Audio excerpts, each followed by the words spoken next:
Chapter I. No Hangout. The rain had been falling steadily, with a nor'wester to drive it aslant. Now the wind leaped suddenly at Jack Montaine, and as if its former pace had been maintained only to lure him into a false security, it now drove the rain in level volleys that crashed against his slicker and stung his face. Even his weather-hardened hands resented the fury of the storm. The blast stopped the trot of his pony, that remained for the moment leaning into the storm.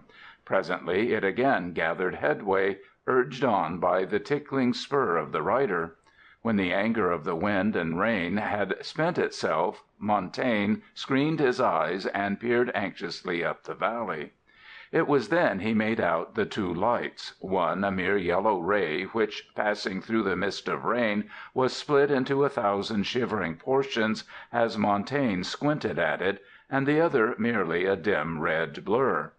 They were welcome sights to the rider on this black night, and yet he hesitated before going straight toward them.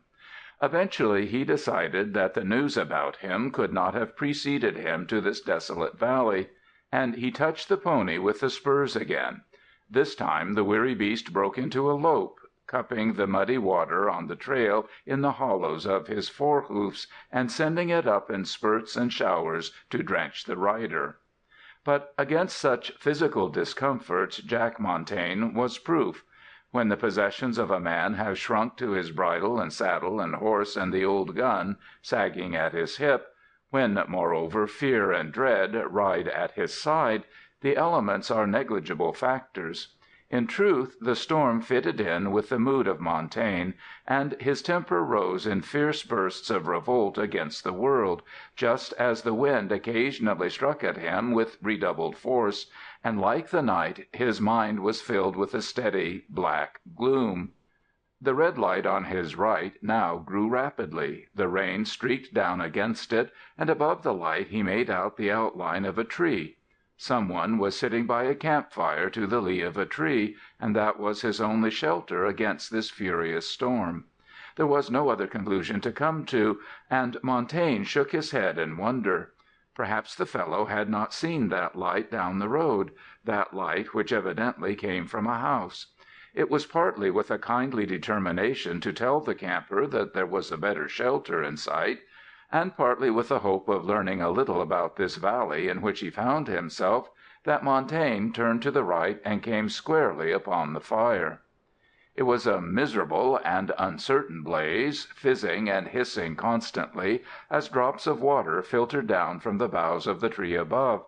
And yet the broad trunk made a rather good shelter, for the steady wind kept driving the rain at an angle, and the man, whose back was against the tree, was in no danger of getting wet by the direct fall of water.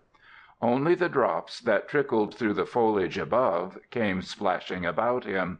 He had been stirring weakly at the fire, and it was not until the pony came within a yard of the blaze, snorting in disgust as the smoke filled its nostrils, that the camper lifted to the view of Montaine a white, rat-like face out of which little bright black eyes glittered.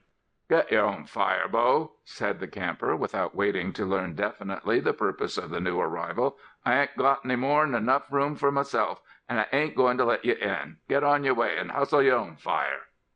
He enforced this suggestion with an ugly lifting of his upper lip, very much after the manner of a terrier guarding a bone. But Jack Montaine did not immediately answer. He waited until his observations had taken in all the details of the battered hat, the coat of nameless age and patches, the shoes through the ends of which the toes were thrusting, and the whole atmosphere of unclean suspicion that dwelt about the tramp like a garment. "You dirty rat," said Jack Montaine, when he broke silence, "I ought to twist your neck into 2 pieces." "What?" demanded the tramp, starting as he shaded his eyes with his hands and peered half viciously and half curiously up through the darkness, as if he wished with all his heart to attack the man who had insulted him, but first must make sure that such an attack would be an expedient proceeding.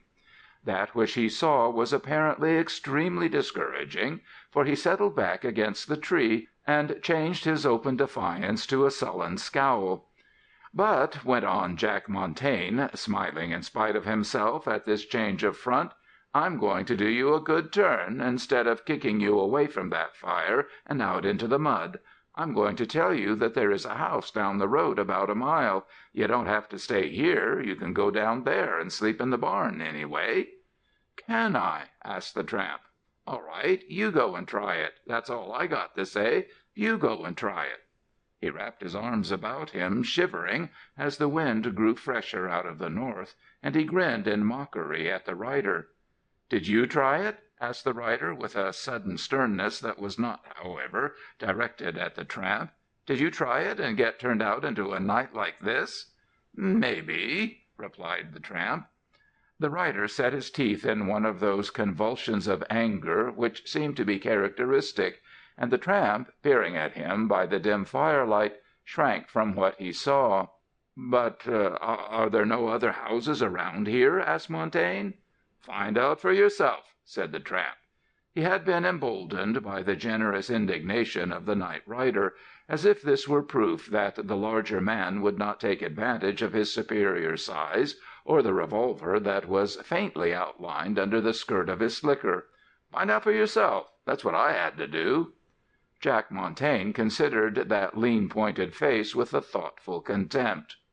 "No," he decided at length, "I won't look any farther. I'll go to that house yonder, and I'll get supper and a bed there, whether they want to give it to me or not. If they turn even a dog out into this sort of weather, they don't deserve no consideration, and I ain't going to give it to 'em. If you want to come along with me, I'll see that they put you up, too." But the tramp merely laughed. "I ain't no fool," he declared. "I ain't going to walk that far for nothing. Besides, I'm doing fine right here." "So long, then," said Montaine. The tramp returned no answer, but he followed the stranger with a bright glance of his little eyes, as Montaine swerved out into the storm again. Through the crashing of the rain, Jack kept steadily for the house. Presently he saw the light in the window grow brighter, and he made out the shadowy form of a big ranch house, one of those long and ragged roof lines that attest many additions built onto the original and central structure. Turn a stranger away from such a place, where there must be room to put up 20 extra men? His anger grew with every stride of his pony. When at length he drew rein, his jaw was set. It was the rear of the house he had approached, and the light came from a projecting wing that was evidently the kitchen. As Montaine swung out of the saddle, he stepped from the blast of the storm into the quiet shelter of the building. Pausing at the door, he heard two voices, both raised, one the harsh voice of a woman and one a man's voice. "If he don't get the money out of that chest," said the man, "where does he get it? Anyway, I'm going to find out if—" "Shut up!" exclaimed the woman. "Let me tell you." Here she lowered her voice until it became unintelligible to Montaine, and he rapped heavily on the door. The voices ceased, then there was a shuffling of feet, the turning of the doorknob, as someone called out to him, "Who's there?" It was the same growling voice of the man whom he had heard speaking inside the kitchen. "A stranger, partner," said Montaine pleasantly. "Held up in this rain, and I'd like to get a place to sleep and a bite to eat." "This ain't no hangout for bums," answered the other fiercely. "Just get out and stay out."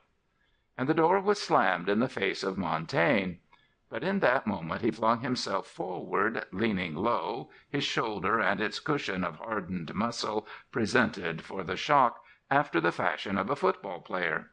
The door had been slammed, but the latch had not yet clicked home, and the lunging body of Montaine knocked the door wide. The burly fellow was sent spinning across the floor of the kitchen and crashed into the wall, and Montaine, crouched low and staggering, entered. When he straightened himself, he saw the man of the house scrambling to his feet, uttering a profusion of terrific curses. Then the big-shouldered, loose-jointed fellow sprang to the wall and caught a shotgun off the nails where it was supported.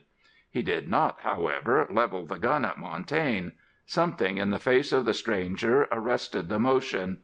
His close-set, bulging eyes dwelt in a sort of daze on the newcomer, and Montaine thought he had never seen features so animal-like, save in the woman. She also had reached for the nearest weapon, sweeping up a great butcher knife in her work-reddened hands, but like her son (the relationship was proclaimed in their faces), her motion to strike was arrested. For they saw in the newcomer a man well over middle height, so strong and sinewy that even the loose flapping folds of the slicker could not entirely disguise his power. More than this, he was in a tremendous passion, which his silence made more terrible than a profusion of curses. In relaxation he must have been a handsome man, but now his features expressed nothing but consuming rage. His brows were black above his glaring eyes, his nostrils quivered, his mouth was a straight, white-edged line, and the tendons of his neck stood forth. Moreover, point was given to his anger by the fact that his right hand was under his slicker. Beyond a doubt it was grasping the butt of a revolver. 2. The Hosts of the House. The son had no cunning with which to adapt himself to this terrible stranger. The woman possessed more adroitness. She cast at her son one flaming glance and shook her head. Clearly she admonished him to give over the thought of violent resistance to violence. Then she slipped the knife back onto the table and turned to Montaine with complaints instead of fury. "What sort of a business is this?" she demanded. "Busting down doors and breaking in on honest folk? Is that a way to act, I say? Is that a way?" She put a whine into her voice, to be sure, but her eyes were still sparkling with rage, although she told her son, with a curse at his stupidity, to put down the shotgun. "I ain't going to have no murder on your head," she declared, "not even if the law won't lay no hand on you for defending your own house and home. Now you, what do you want?" The anger had been gradually departing from Jack Montaine. Like most men liable to fits of murderous temper, his rage passed away almost as swiftly as it had come over him, but his face was still ominous as he replied to the woman's demands. "I've heard about you folks," he said, "turning people out into this sort of a storm, but I didn't believe it. Now I'm going to talk straight. I ain't got a cent, but I'm going to get a dry place to sleep, and I'm going to get a place for my hoss and feed for it in the barn. I'm going to get supper for myself. You lay to that. I say I ain't got a cent on me now, but when I come back I'll pay you every cent it's worth and then double. You can trust that. I never been known to break a promise. But whether you trust me or not, I'm going to get what I said I'd get. Now listen, I'm going to take my hoss out to the barn yonder and find feed for him. Then I'm coming back here, and I expect to find supper started for me. Understand? I've fed 100 gents in my time and never took nothing for it. Now I'm going to get a little part of it back." So saying, he stepped backward into the night and slammed the door behind him. No sooner had it closed than the son slipped to it and laid the great bolt softly in place. Then he turned with a grin of triumph to his mother. "We'll lock him out, confound him," he said. "Think you can hold out one like him?" asked the woman. "Not if you were 10 times the man you are, Gus. It would have taken your father, aye, or a better one than your father, to handle this one." "I dunno," replied Gus. "I can do my share, if I got a chance and ain't took by surprise." "I know. If you got a chance to sneak up on somebody and get a gun trained on 'em, you're as brave enough. But don't try to sneak up on the gent that just come in here. Know why?" "Why?" asked her son, blinking. She slipped a little closer to him and glanced aside at the door through which Montaine had just disappeared, as if fearful that he might return at that instant and overhear. "Because he's a killer," she whispered. "I know that kind. You see the way he rocked a little from side to side, he was so mad? You seen the way he went white and the veins sprang out purple on his forehead? You seen the way his eyes went jumping everywhere? That's because he was a killer. He had his hand on his gun, and he wouldn't have thought nothing of blowing off both our heads. Oh, I know the likes of him, and I know him well. He's a bad 'un, Gus, and you can lay to that. Don't try no fancy work on him." The pale, brutish eyes of Gus opened wide as he drank in this information. Then the woman went to the door, removed the bolt again, and shook her fist in a consuming burst of rage. "Why should he have come on this night of all nights?" she snarlingly demanded. "We'll just have to put it off," said the son. "You fool," replied his amiable mother. "Why was I cursed by having a coward and an idiot for a son? But you're like your father before you. No sense. Like a swine. Just made for eating and drinking and sleeping and grunting in your sleep. Bah!" The son replied to this outburst of affection with a wicked glint of his eyes and a twitching of his loose upper lip, but apparently he had had too much experience of the virago's tongue to invite a fresh outburst. "How can we put it off? Ain't we got to have the money by to-morrow?" she went on as savagely as before. "You think you can put off Cusack? No, not that leech. He'd foreclose in a minute. His mouth is watering at the idea of getting the ranch anyway. And now this killer comes and—" "Shut up!" muttered the son, as an idea flashed across his brutish face. "Maybe this ain't the worst that could have happened. This having the stranger with us to-night. Maybe we could make him—" His mother checked him with a raised hand, and the next moment the door opened and Jack Montaine entered the room again. This time he came rather carelessly, even whistling, as if he were now an old acquaintance. He settled himself in a chair, leaned back against the wall, and twitched the holster at his right hip so that the butt of the gun fell into a convenient position.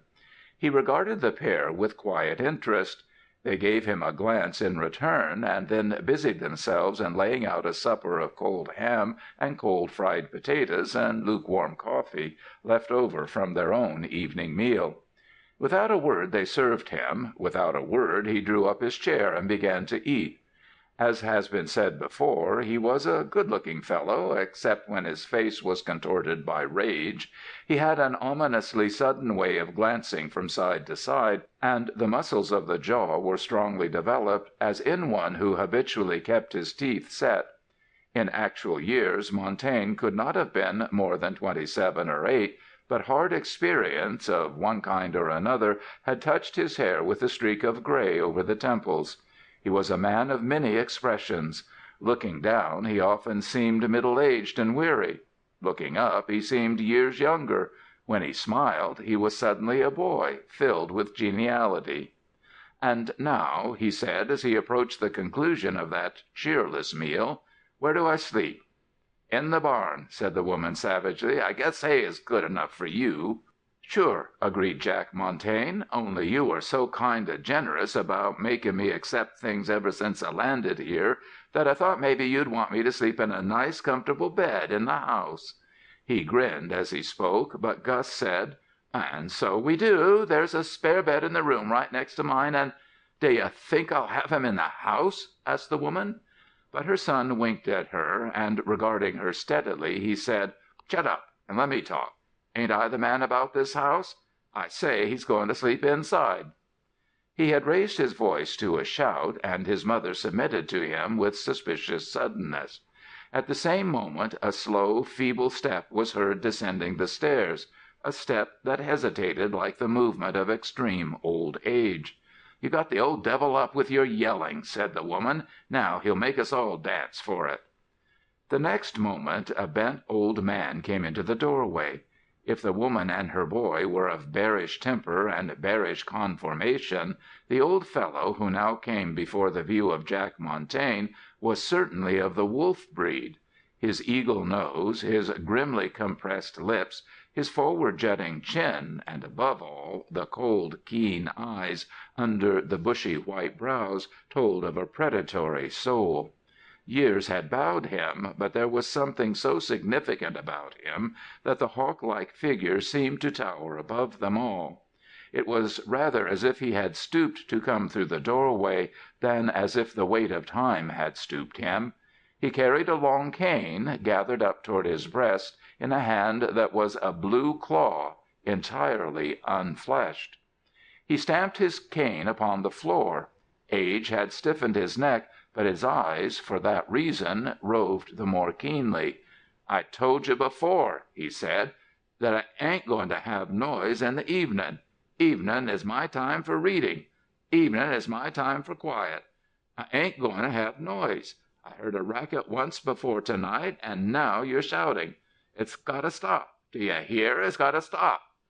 He whipped up his cane suddenly and shook it in malevolent rage at Gus. "You lout! You fool!" he exclaimed. "It's you that makes life a torture round here. Now mind you, no more noise." To the surprise of Montaine, this fierce reproof was received in a mild silence. Both the woman and her son lowered their eyes to the floor, and then Gus looked up in apology. "I'm sure sorry," he said. "I got to arguing and—" "That's the trouble with fools," said the terrible old man. "They always talk too much. Who's this?" He picked out Jack Montaine with a gesture of his cane. "A stranger," said the woman, "that we never seen before, but we can't turn folks away on nights like this. We got to show some sort of kindness, even if we ain't rich folks, and even if we don't get paid." She said this with a sort of cringing humility, glancing sadly toward the ceiling, as if bewailing the ingratitude of a hard world. But the old man merely grunted, and then grinned at her. "You'll get a reward in heaven for all your kindness," he told her. "You sure will get a reward there. Who are you?" This last was directed at Montaine. "I'm Jack," said Montaine. "Jack, eh?" said the old fellow. "Jack the baker, Jack the butcher, Jack the rope-maker, Jack the killer. Which one are you?" And as he concluded the list of fanciful appellations, his narrow chin thrust out, and his keen eyes probed and stabbed at the eyes of Jack Montaine. In spite of himself, Montaine felt a chill running through his veins. The old man knew too much about human nature, and all his knowledge seemed to be of evil. "I don't like him," went on the old man. "Send him away. I'd have nightmares all night if I knew that man was sleeping here, under the same roof with me. I don't like him. He's too hungry. Them that have nothing want everything, and him, you ain't got a cent in your pocket." As he said this, he advanced a long step, a light and stealthy step, and thrust his cane almost in the face of Jack. The latter half rose from his chair, alarmed, and filled with an almost superstitious fear. The old man began to laugh mirthlessly, his eyes snapping. Then he stamped his cane on the floor as he stepped back. "I know you," he went on, nodding to himself. "I know you all. Starvelings, buzzards, bah! You'll find no meat on my bones to fatten you, not you. Out with you, Jack the beggar, Jack the knave, Jack the killer. Out with you, and sleep in the barn. I'll not have you under the same roof with me, I say. I prophesy you won't come to no good end." Jack Montaine slowly recovered his poise in the face of this malignant attack. He settled back again in his chair, and smiled in the wicked face of the old man. "I'll stay here," he said, "old bones. I'll stay here and be comfortable. It ain't none too warm outside." "You won't leave, won't you?" demanded the hostile old ogre. "You can't throw him out, can you?" he asked of Gus. Then he answered his own question. "No, it'd taken 10 like you to handle one like him. But if I was 40 years younger, I'd—well, no matter. 40 years are 40 years, and can't be changed." "Mr. Benton," broke in the woman, "I'm terribly sorry. I sure am. I do what I can to make you comfortable, but when gents come and force their way in on me—" "I thought you took him in out of kindness." The irritable old man fairly snapped his question.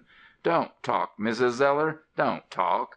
I see through you, and I don't see no good." He turned on Gus. "By the way, seen young Walters lately?" "Seen him this morning, Mr. Benton." "You did, eh? And what'd he say?" "He's doing fine. Says he'll have his interest money ready for you next week. He could pay it now." The old fellow nodded his head slowly back and forth, half closing his eyes. "I knowed Walters would be made by the money I loaned him. I knowed that. I always know." "And right here, Mr. Benton," said the woman, "I could have used that money fine. Me and Gus could have improved the ranch no end, and give you a better rate of interest than Walters does." "Don't talk," declared the octogenarian. "Don't talk. I see through you, like you had a window over where your heart is." He turned and stalked toward the door. His back was visibly pinched and withered under his coat. From that rear view he seemed suddenly weak, but when he turned on them again at the door, all thought of his feebleness left Jack Montaine. The withered lips of Mr. Benton continued to writhe, but he uttered no sound. Presently his halting step went up the stairs again and disappeared through a doorway beyond. When he had gone, there was a sigh emitted by all three. For a moment, exchanging glances, they seemed to be of one mind. Truly they were all, in differing ways, grim people, but compared with this terrible old man, they were weaklings. "That bed I told you about," said Gus suddenly. "I'll show you where the room is, if you like." Jack Montaine nodded, rose, and followed his guide up the stairs, noting the empty bareness of the house.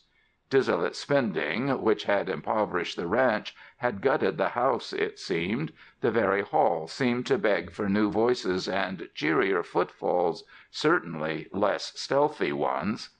When they came to the room, Gus deposited the lamp on the table beside the bed and left without a word.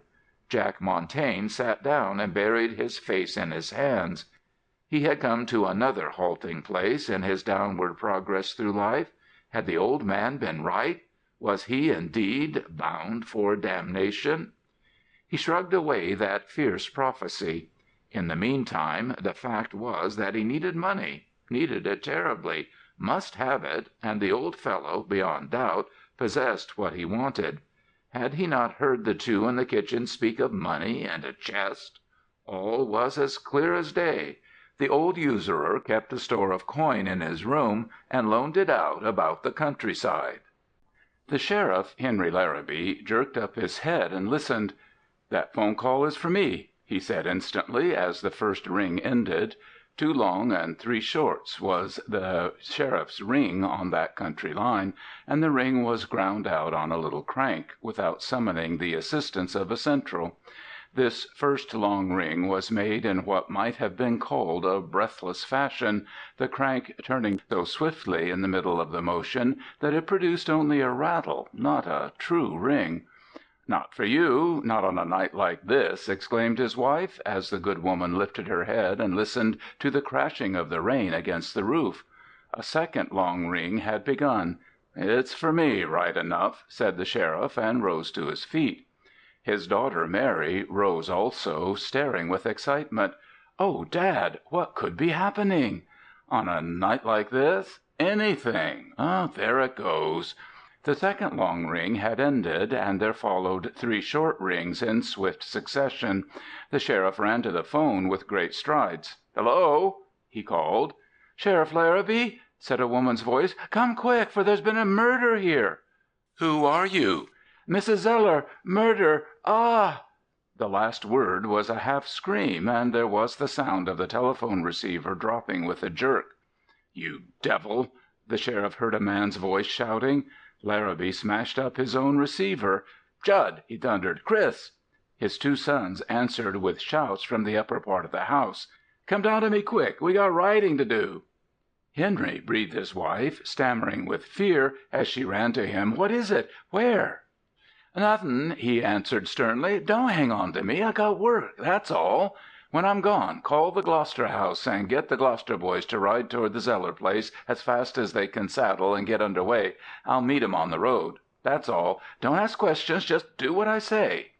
Catching up his hat, he plunged from the house, the front door banging heavily behind him at the same time that the thunder of his sons' feet began on the stairs above. Within 5 minutes they were in the saddle and racing out onto the muddy road, for they kept their horses in a shed near the house, ready for quick saddling at any hour of the day or night. Going up the first steep hill, they could talk. "I knew," said Judd, "that there'd be trouble some day at the Zeller house. What's up?" "I dunno," answered the father. "Just heard a woman talkin', and woman talk don't mean much usually, but it sure sounded like trouble was busted loose. Come on, lads." They had reached the crest of the hill, and now they lurched down into the valley at a reckless gallop, the horses sliding and slipping over the mud. Turning down the valley road, they presently came in view of a fire beneath a tree, and the sheriff headed straight for it. He swung out of the saddle in front of the tramp whom Jack Montaine had seen earlier in the night. The tramp straightened up. He had been dozing, with his head almost dropped into the flame of the fire, and blinked at the new arrivals. The stern hand of the sheriff helped him to his feet, and he stifled his yawn. "Who are you?" asked the sheriff. "Slim," said the tramp. "Some call me Mississippi Slim." "What else?" "This remember being called any other name. You come with me, Mississippi Slim. Judd, take him along and follow me to the Zeller place. This is the kind that know things, this Slim. Chris, come with me. We got to ride hard." "What can you get out of Slim?" asked Chris, as the two spurred on through the mud. "Never can tell. But if you ever step into my boots, boy, and get my job, you want to pick up them that look like Slim. If there's trouble around, they're most always downwind from it, and they know all about what's going on. They smell it before they see it, and they see it before us ordinary folks dream it." He concluded with a brief admonition. "If Gus Zeller is mixed up in this killin', or whatever it is that we're movin' toward, and we come across him armed, don't waste no time arguin'. If he shows fight, shoot, and shoot to kill. Handle him the way you'd handle a dog. He ain't no better, much." He had no chance to say more, for now they came to the house, where lights were burning in half of the windows. The sheriff's son was for a careful approach. The sheriff, however, scoffed at such an idea, and advancing to the kitchen door, he cast it open and stepped into the presence of Gus Zeller and his mother. There was no need to fear Gus Zeller. He was a white-faced, trembling wreck of a man, shrinking against the wall. His mother was 10 times more formidable. Her eyes were gleaming, her hands clenched, and her whole attitude that of one ready to fight a great battle. "You sure come slow," she said to Larabee. "Come upstairs and you'll find it." There was something so ominous in that last syllable that even the sheriff, time-hardened by contact with crime and criminals, was a trifle shocked. As she took up the lamp, he swung in behind her, first ordering Gus Zeller to follow close to his mother. The order threw Gus into a sudden panic. "But what have I got to do with it?" he asked tremulously. "I didn't do it. I swear I didn't do it, Sheriff." "I'm not saying you did," said the sheriff, disgusted by such cringing, "but you step along. I want to keep you under my eye." Gus skulked into line, glancing fearfully behind, as if anticipating a kick. They hurried up the stairs, the woman exclaiming eagerly, "You got to hurry, Sheriff. He left in a rush, and he'll be riding like a fiend all night. Every minute counts when you're trailing a gent like him." "Like who?" asked the sheriff. "I'll tell you about him after you see what he's done." They had hurried up to the floor of the second story of the house, and now they went straight behind Mrs. Zeller into the room, directly opposite the head of the stairs. They passed through a broken door. It had been splintered exactly in the center, and both halves were still attached, the one by its hinges and the other by the lock. Mrs. Zeller placed the lamp on the table near the center of the room. "There!" she exclaimed dramatically, stepping back. "Nothing ain't been touched. There you are." They looked past her and saw, within the bright circle cast by the lamp, the figure of old Mr. Benton lying on his back.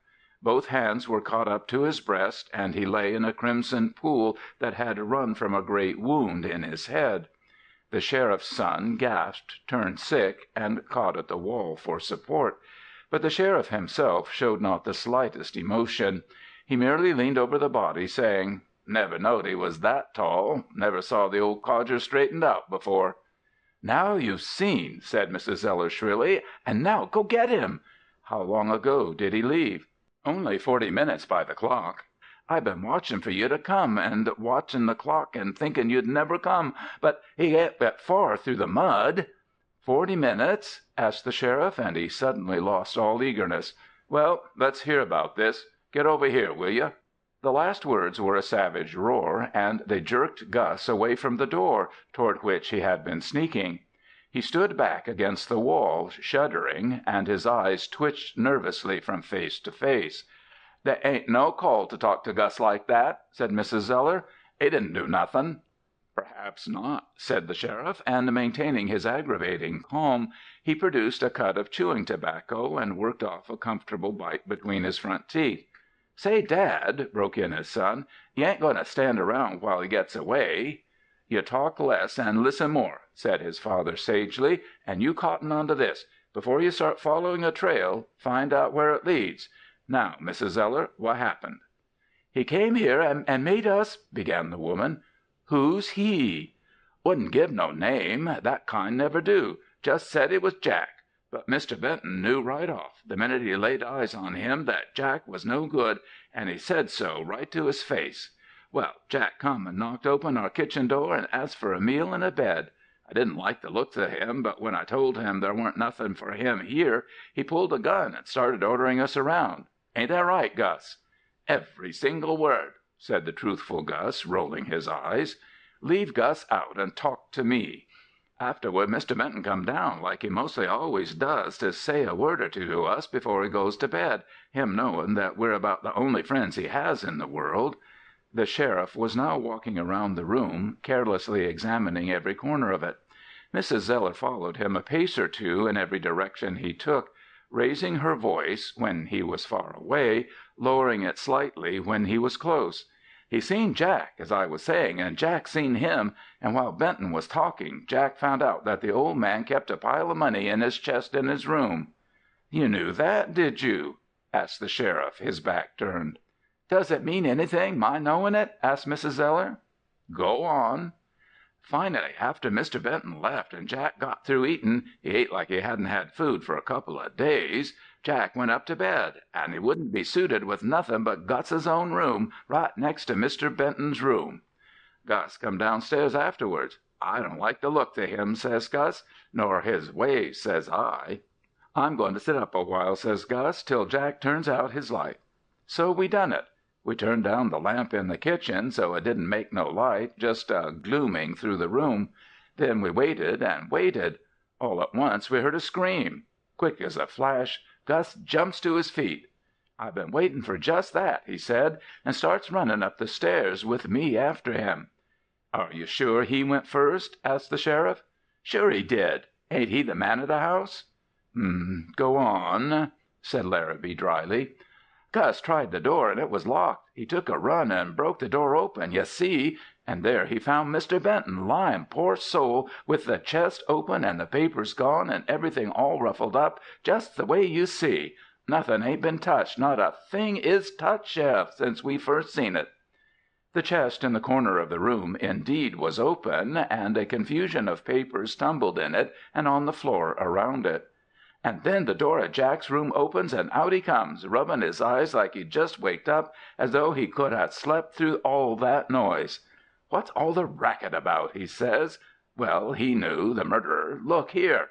She led the way to the window. Below it was the roof of the veranda that wound around the side of the house. Opposite was another window. 'That window yonder opens into Jack's room, where he was supposed to sleep, the liar. What he done was to slip out of that window of his room and walk right across the roof and open this window and come in. He had first throttled the old man. You see?" She advanced to the body and, leaning about it, pointed to some discolorations on the throat. There was something hideous in this eagerness, something unnatural for her sex. She was giving the scent of Jack Montaine to the bloodhounds. "But the old boy died hard," went on Mrs. Zeller, stepping back again. "He wasn't dead when Jack finished the throttling. He come to life, got his breath, and let out the screech that I heard down below, and near stopped my heart beatin'." The sheriff, in the meantime, went to the window, leading on to the roof, and tried it. It opened frictionlessly and without sound under the lift of his hand. He turned, nodding, and marked the last of Mrs. Zeller's words with more apparent interest. "And when he screeched, Jack, who was getting the money out of the chest, turned round and hit him over the head with a chunk of wood from the fireplace. There it is." By the open hearth of the fireplace there was a pile of cut wood, each piece well over 2 feet in length. But one of these pieces lay in the middle of the floor, an ugly stain splotched about its sharp edge. "You sure he got the money?" asked the sheriff. "There ain't a cent in the chest," she exclaimed. "Look for yourself, the way I done." "I thought you didn't touch anything?" he asked sharply. "Are you going to lay the stealing on me?" "What did Jack do then?" asked the sheriff. "When he seen the body, he tried to act surprised, but me and Gus drew back and looked at him. He tried to talk the thing off, but we just kept looking. Pretty soon he run out of the room. Next thing we knew, he was jumping downstairs. He didn't hit more'n twice all the way to the bottom. Outdoors he went, and the next minute he was tearing down the road on his hoss, riding west." "Thanks," said the sheriff. "What did he look like?" Good looking, but mean, 'bout 5'11", dark, straight-looking eyes, dark hair, 'bout 30 years old, or less, gray around the temples, rides a gray hoss. Gus went out and seen it in the barn, after Jack went to bed, or after he was in his room. That's all I can think about, except that he looked like a killer. Mr. Bentons said so right to his face." Said the sheriff, and raised his eyebrows. "Wait a minute," he added. "Here comes the boys." Chapter 4. Larabee Wins His Bet. He went to the door and called down. There was a sound of horses snorting in the rainfall outside, and presently a cluster of 5 men climbed the stairs in answer to the call. The 3 Gloucester boys came first. They had answered with all speed the summons from the house of the sheriff. Behind them came Mississippi Slim with his guard. The sheriff greeted the Gloucester boys with a word of thanks for their promptness. "We got a bad ride ahead of us," he said. "This is the work the gent we're after done." He pointed to the body of Benton. "And the man that done it has taken the west road. We'll start right away. Chris, you stay here and keep everybody out of this room. Wait a minute." He turned and eyed Mississippi Slim. The latter was moving stealthily about the room, with his head thrust forward and bent low. He was oddly like a sniffing dog. "Slim!" called the sheriff. Slim whirled as if at the sound of a shot. He had been leaning over the chest full of papers. "You had your fire near the road. See anybody passing tonight?" Slim raised one finger. "What was he like?" "Bad looking, on a gray hoss." "Know anything about him?" "No." "Did he say anything?" "Nothing much." "Talk out, Slim. What did he say?" "Asked me why I didn't come down here and get a hand out in the bed. I said it couldn't be done, 'cause the lady don't waste no time on gents that was wandering on the road looking for work." Here Mrs. Zeller snorted her contempt. "But this gent on the gray hoss allowed as he'd get a hand out in the bunk. Said he'd see if he couldn't get treated right." "Did he come on to this house then?" "I don't know." "You didn't follow him?" "Follow him? Let my fire go out?" Slim shook his head in wonder at such a thought. The sheriff turned on Gus. "That door was locked when you came up?" "Yep, sure was, and I busted it in," he said defiantly. "Ask Ma if I didn't." "Where's the key?" "I dunno. I didn't look for it." "Look on the floor," said the sheriff, himself joining the search. "Whether that door was locked from the inside or the outside makes a pile of difference." The floor of the hall and the floor of the room revealed no key. The sheriff desisted from the search and gave his final directions. "You stay here, Chris, and you hold Slim." "Why?" asked Slim. "What I got to do with all this killing?" "You're a material witness. You'll get chuck and a free bunk. Ain't that good enough for you?" "We got good enough bunks to suit anybody in the jail." "Jail!" Slim exclaimed. His rat eyes jerked from face to face and then became fixed on the floor, while a violent shiver ran through his meager body. But he said no more. "And get in touch with the coroner. Tell him to get his men down here first thing," went on the sheriff to Chris. "We'll hit the trail, boys." "Now that he's clean gone," put in Mrs. Zeller malevolently. The sheriff turned on her with a mild and curious glance, but the effect of it was to make her wince and change color. Then the men passed on out of the room. The Gloucester boys, Pete and Bob and Jerry, were first in the saddle, with Jud Larabee and his father following after. But as the former started down the road to the west, the sheriff called him back. "Where you going?" he asked.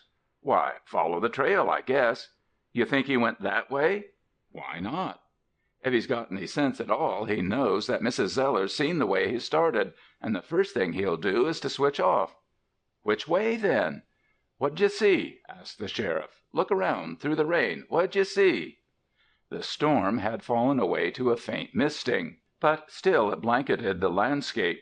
Indeed, nothing could have been visible had it not been for the high-riding moon that was itself unseen, but served to outline the rain clouds in varying shades of deep gray and black. "Don't see nothing," said the sheriff's son, "except the mountains yonder. I can just make 'em out." "Then," said the sheriff complacently, "that's where he's gone, and we'll go the same way. Chris!" His other son came a pace closer. "Start using that telephone," said his father. "Get Boontown and tell the Central there to spread the description of Jack around." Get old Miller in Boontown, too, and tell him to get to work, talking. That's the best thing he does anyway. Good-bye, boy." Once under way, he made up for his seeming inactivity in the house of the Zellers. He was a heavier weight than the younger men, and his horse, an old buckskin campaigner, was inferior in speed to the mount of the rest. And yet, before they had gone half a mile, the sheriff was in the lead, pushing his horse along with such skill that it seemed he could sense through the dark the obstacles that came in his way. Where the others floundered 6 times, the wise-footed buckskin slipped once. The first excitement wore off with the posse, too, but the sheriff seemed to be spurred on by a steady and unflagging interest that kept his head high and his eyes straining on through the dark. The gray of dawn, which found them in the foothills, following trails that began to wind with the contours of the land, discovered the sheriff as agile of eye as ever and cheerfully examining the hills and the trees as they passed along. The others awakened also as the day began. A freshening north wind chopped the sheeted storm clouds into thin drifts that served to shut the sun out, but allowed most of its light to sift through. In this invigorating air, the sleepless quintet kept on until presently the sheriff raised his hand. "Now," he said, "I figure it's about time for us to look about." His followers had been very prone to beat up every thicket along the way, and they were quite disgusted by the careless methods of their guide and leader. To their minds, 1,000 men might have hidden along the way and laughed as the posse went by on a wild goose chase. The sheriff had chosen to stop on the top of a bare hill, with a bare country all around him. Why waste time here? They conveyed their ideas bluntly and immodestly, the more so since the sheriff scratched the stubble on his chin, a far-away look in his eyes, while they talked and seemed to be almost persuaded at every other word. What he said at length was, "Are you hungry, boys?" "Sure," was the chorus. "So's Jack," said the sheriff. His followers glanced at one another in disgust, and Jud Larabee flushed with shame. Certainly the old man was growing old and simple. He glared defiantly at the Gloucester boys, but it certainly was a very foolish remark, this reference to the appetite of Jack. What had that to do with a man-hunt, the appetite of the hunted? "He's hungry," said the leader, "and most like he smelled the bacon coming up in smoke yonder." There was 3 or 4 streaks of smoke in view, very dimly perceptible against the gray of the sky. "Nothing like the sight of smoke to make a gent uncommon hungry," went on the sheriff. "Let's start on," urged his son uncomfortably. "We can talk on the way." "On the way to what?" asked his father gently. "Let's make that out first." "That's what I'd like to know," burst out Jud. "Looks to me like we're all wrong. Who'd ride this way, clean out into the open, if he was hunting shelter?" "Maybe he wouldn't," said the sheriff. "It's just my guess. But if you don't do no guessin', you don't catch no men at the end of the trail. I figure Jack pictures us riding hard along the west trail. He's come up here to the hills. He's got a lot of hours ahead of us, he's thinkin'. So he comes over the hill here with a ragin', tearin' hunger, and he can't help stoppin' to eat. Now, first thing is, where'd he go to eat?" "There's the biggest smoke yonder," said Jud, very miserable, but striving to seem as if he took his father seriously. All the time he was wretchedly conscious of the smiles of the Gloucester boys. "That's the biggest smoke," admitted the sheriff, "and that's the one he wouldn't go to. That little house over the hill would be the place that a gent would run for, unless he was professional and had done murders before." "Ain't that just what he is?" asked Pete Gloucester. "Ain't that what Benton called him at sight?" "A murderer?" "No, he called Jack a killer. There's a pile of difference. Jack's an amateur." "What?" "Sure. He turned his trick before he made sure the other folks was in bed.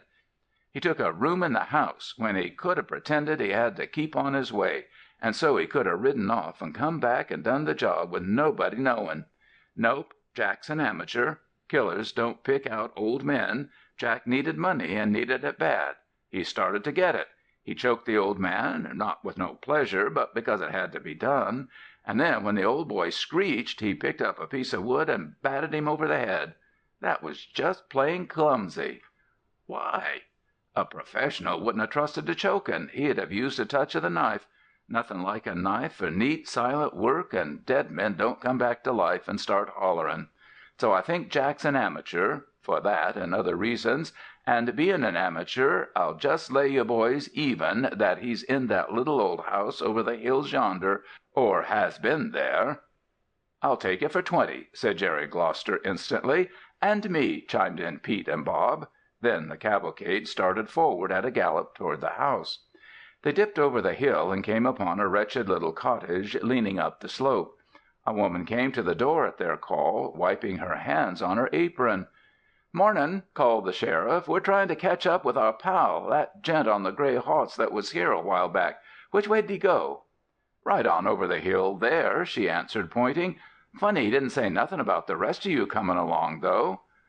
"We got a surprise party for him, in a way of speakin'," said the sheriff. "How long ago did he start?"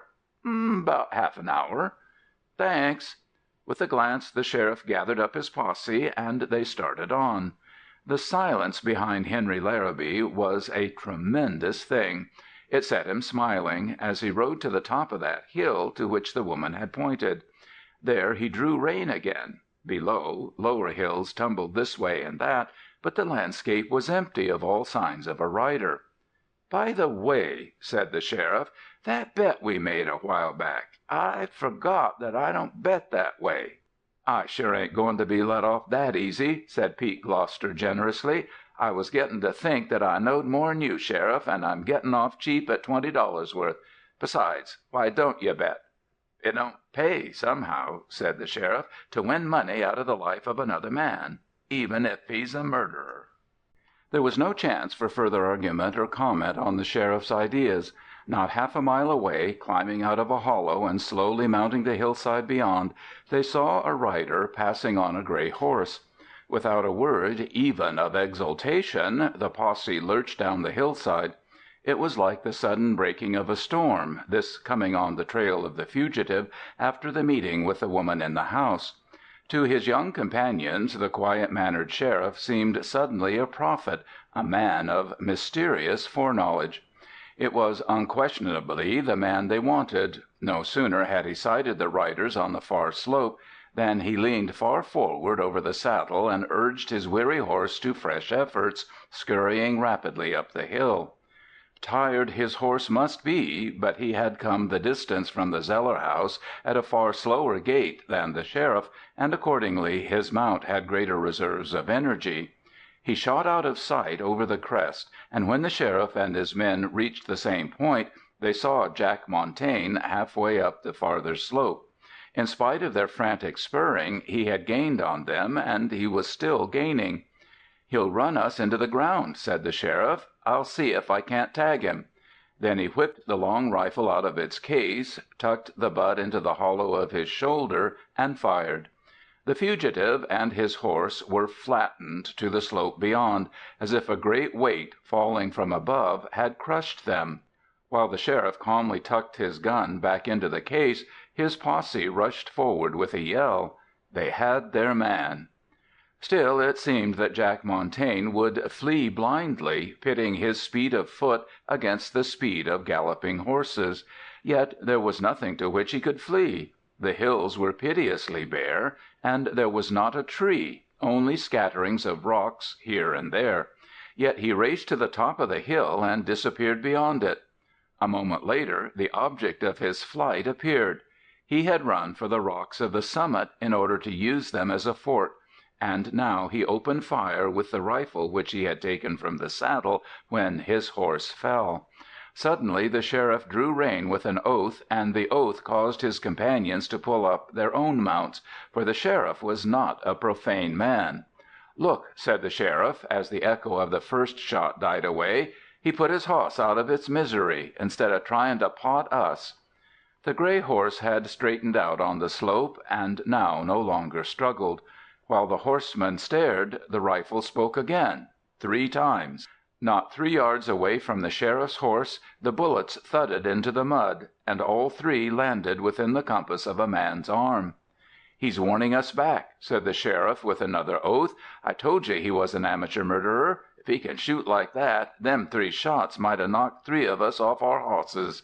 But he ain't goin' to shoot to kill unless he has to. That's his way of sayin' it." Such seemed to be the only explanation. "That's what I call politeness," went on the sheriff, "but the law don't make no allowances for such things. That gent yonder has done a murder, and he's got to hang for it. Judd, skirt around to the right and get behind him. Pete, you go to the left. Bob and Jerry, ride back to the top of the hill and get down behind them rocks. I'm going to try a little politeness of my own." His directions were swiftly followed.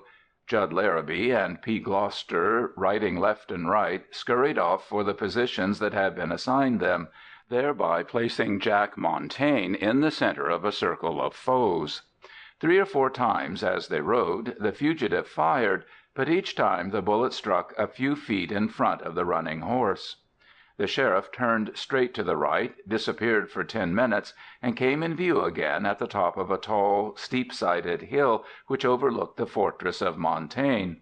Here the sheriff dismounted, ensconced himself on the crest, and placed himself flat on his stomach, with his rifle ready, his slicker keeping him out of the mud.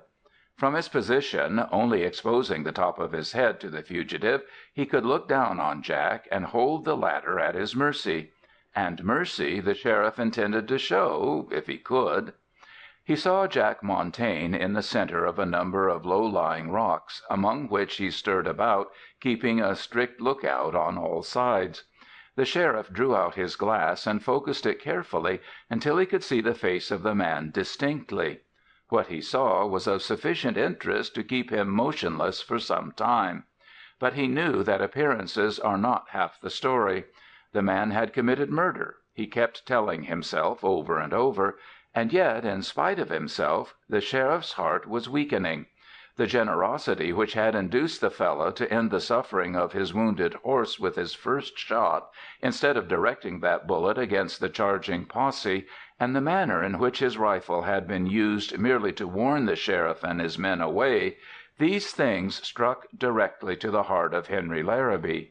He had had many a gruesome experience with outlaws and killers, but never before had he trailed a murderer who would not shoot to kill.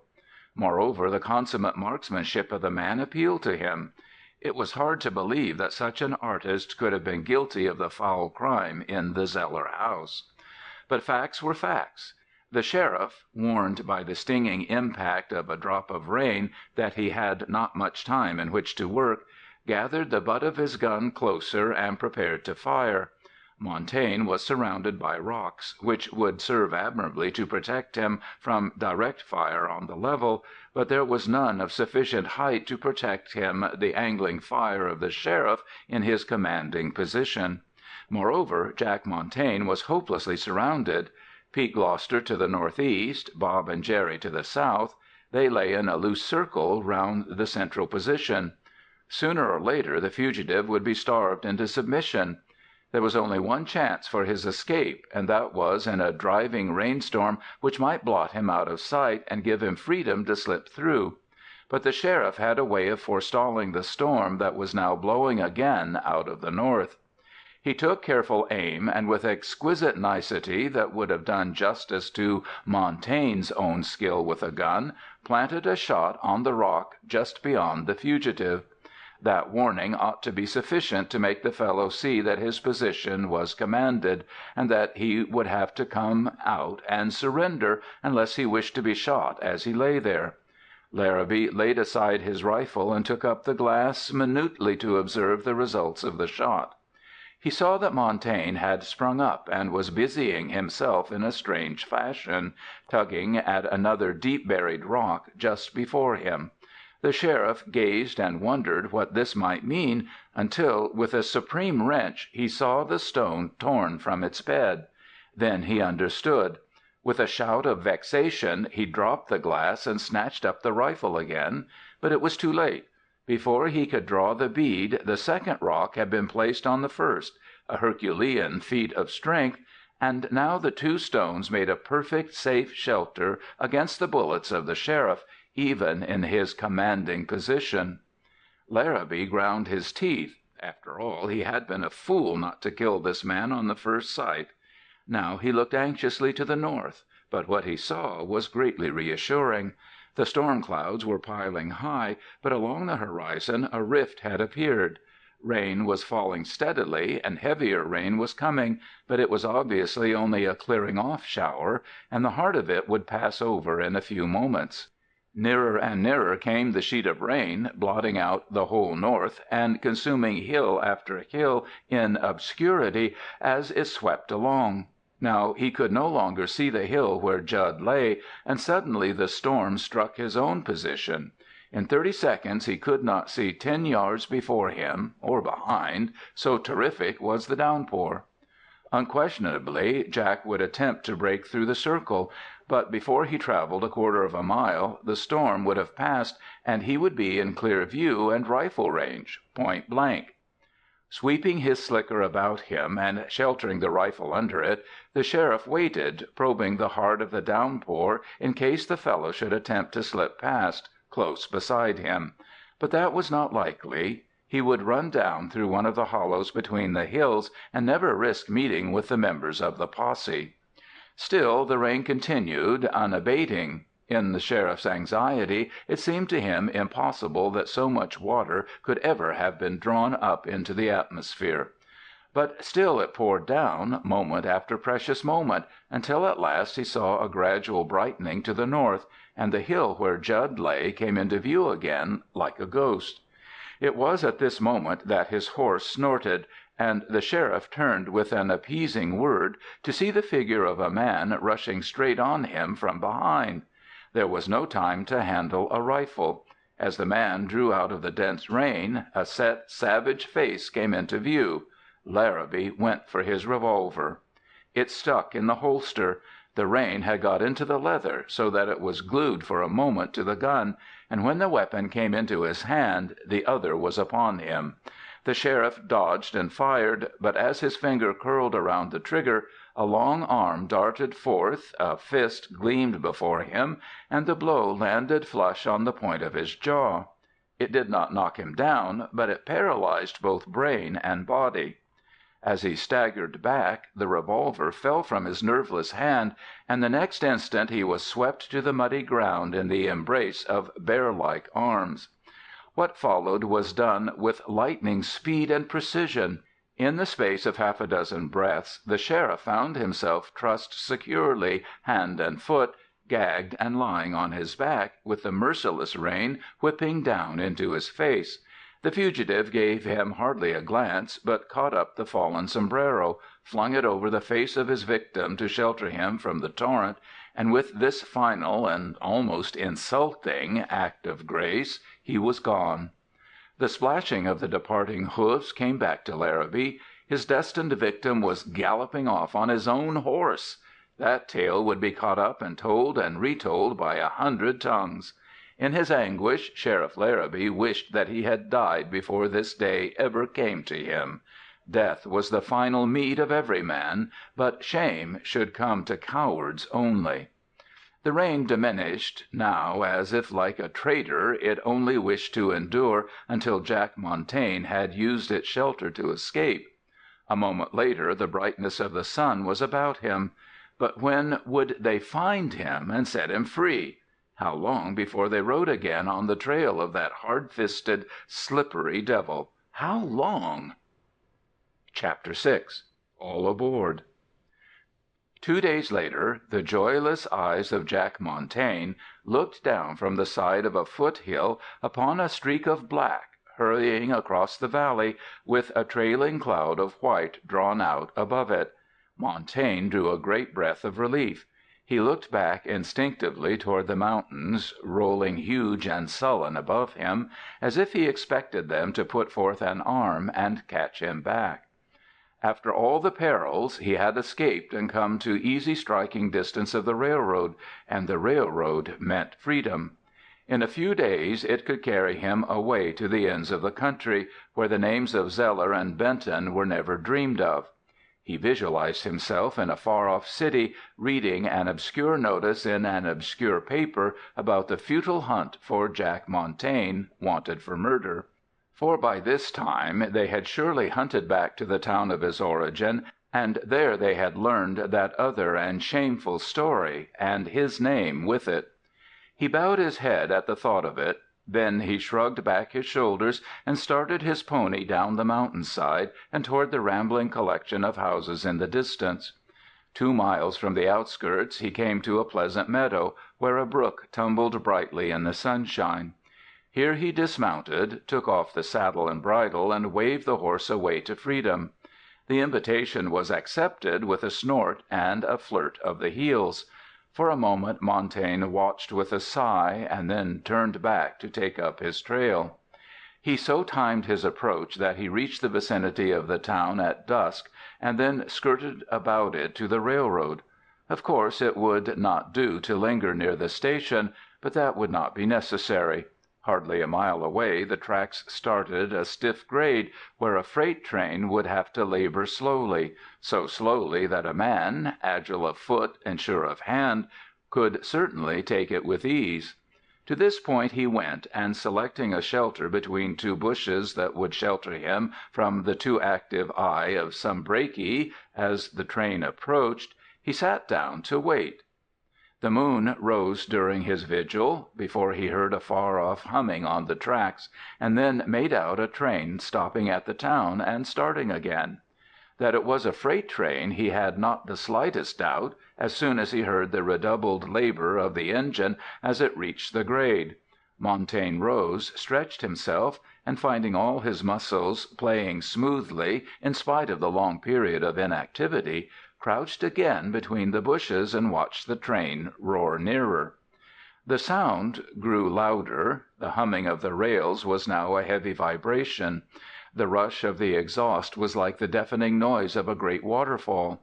With his brain reeling from the uproar, the blow fell that had been so long avoided. There was a sharp command from behind, and he wheeled to look into the muzzles of 3 revolvers held by grim-faced men. It is said that remembered dreams are those which occur during the very act of waking. The mind, unencumbered by the slow processes of the senses that burden it during waking moments, plunges through enough events to fill a lifetime, all crammed into a second or 2 of actual time. And so it was with Jack Montaine, as he faced the leveled guns and calculated the chances. There was not a line on a single face that he overlooked. Had there been a single symptom of weakness in a single face, he would have taken the suicidal chance rather than submit. But there was no weakness. Every eye told him the same story, a readiness to kill on the slightest provocation on his part. So he pushed his hands above his head. To those who held him up, it seemed that the gesture of surrender was made instantly. "Suffering cows!" exclaimed Jack Montaine to the sheriff, recognizing his antagonist, whom he had met during the rainstorm. "Is it possible that you've trailed me here?" "Trailed?" asked the sheriff gently. "Not a bit. I just did a little guessing that you'd come over the mountains in this direction, and if you did, you'd be sure to head for this town, and if you headed for this town, you'd be sure to strike for this grade to grab a freight. All simple as daylight. Go through him, Judd." The last was addressed to his son, who now adroitly went through the pockets of Jack.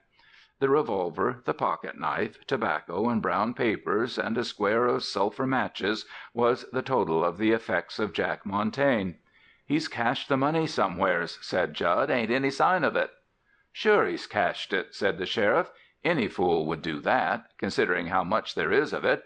Where'd you put it, Jack?" he asked casually. "Of course, anything you say to us may be used against you." "I know," said Montaine, "so I won't say anything about the money." And he smiled at the sheriff with what might have been resignation or mockery. Larabee considered that smile with the most intimate attention. "Bring down your hands," he said, "but bring 'em down behind you, then keep moving slow." "Afraid I got another gun tucked up my sleeve?" asked Montaine.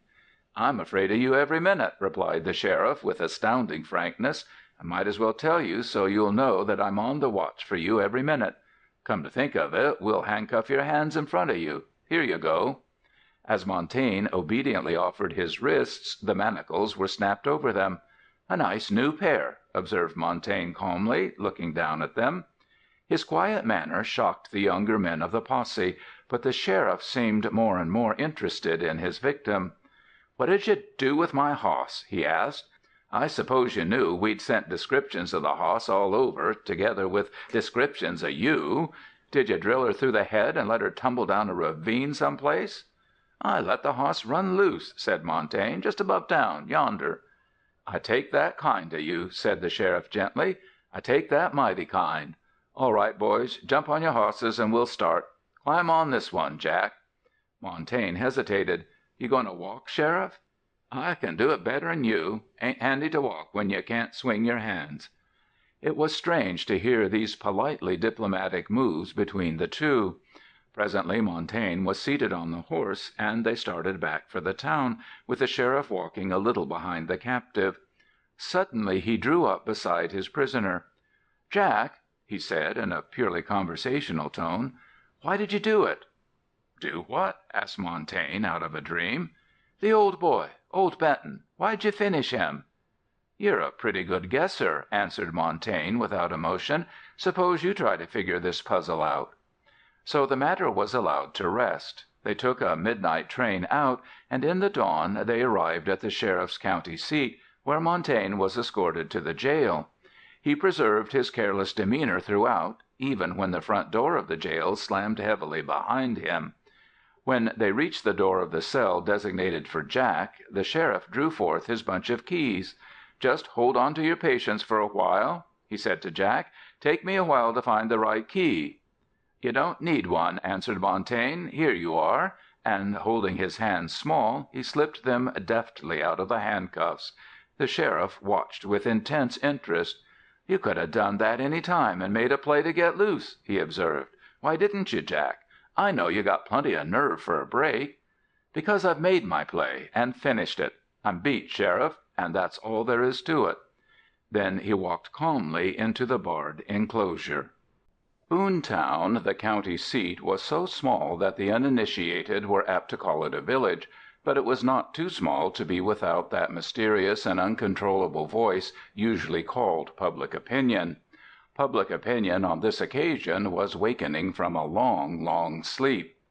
For some years public opinion had expressed itself only at elections and similar unimportant and formal functions. But when the news arrived that the murderer of old Benton was in town and in jail, the man whom the district attorney had arraigned beforehand with terrible eloquence in the little Boontown newspaper, public opinion wakened with a start, yawned forth a growl from some 400 throats, and stretched its 1,000 arms to find something on which to vent its rage. For public opinion is a blind beast, even when it wakens. The maladministration of officials, the legal cruelties of business oppression, and business betrayals are very apt never to reach the sleepy ear of the creature. But it may suddenly start up to yell itself hoarse with applause because a politician gives birth to a neat phrase. Then it falls asleep with a grunt and a smile when the lucky fellow bows his thanks and dips his finger in the public purse. This great stupid beast, public opinion, having long slumbered in Boontown, now roused itself with a roar and called for a victim. And on this occasion there was some justification for noise. The district attorney had called attention to the brutality of the crime, to the youth of the murderer, to the white-haired feebleness of the murdered man. Finally, the district attorney had declared his intention of suppressing such crimes, of ending the reign of violence in that violent county, of bringing in a golden age of peace by hanging this red-handed devil called Jack from the highest gallows. A good beginning, he pointed out, was 9/10 of a good ending, and a good example was the better part of a good beginning. The broken neck of Jack was to furnish the good example that would thereafter make crime hang its head and slink away from the precincts favored by the presence of the district attorney. It may be gathered that he was a very young man to hold such a very old office. Fitzpatrick Levine was one of those who love the practice of criminal law, and he loved the prosecuting end of it, because he said that end was morally cleaner. In reality, his love for the attorney's office was like the love of the barbarian for the sword. Fitzpatrick Levine liked to kill. His summing up to a jury was delivered with both violence and relish. He expanded his naturally meager inches, he became huge and dominated a courtroom while he was whipping a victim toward death. He never recommended mercy to a judge on any occasion. In appearance he was small, rather plump, with clear red cheeks, a childishly smooth brow, and eyes of sparkling brightness. He was a favorite among ladies, young and old. Among men he was highly prized for his contagious good cheer and his thrilling anecdotes, generally about his own experiences, because, as he was fond of saying, a man generally talks best about himself. He was about 27 years old, but he seemed 5 full years short of that age, and his youthful appearance was a tremendous advantage to him. When, with fiery indignation, he assailed a criminal in the court, the jury felt that so young a man, with so smooth a brow, must be filled with legal inspiration to use such violent words. He spoke with a sort of indignant virtue that was wholly convincing. He could make 12 honest men sway and stiffen with him, and when he turned and shook his extended forefinger at the accused, 12 pairs of eyes would generally turn and glare in the same direction. No one would understand, no one could be expected to understand, that this Apollo-faced man was consumed with a fanatical zeal to sacrifice a fellow creature on the altar of justice. Fitzpatrick Levine knelt at only one shrine. This was his percentage of convictions. He worshipped that god, and he prayed to it. He dreamed of a time when his picture would appear in some metropolitan newspaper, setting forth the record of that brilliant young lawyer, Fitzpatrick Levine. But Boontown did not act as Levine's legal experience in other parts of the country had led him to suppose it would act.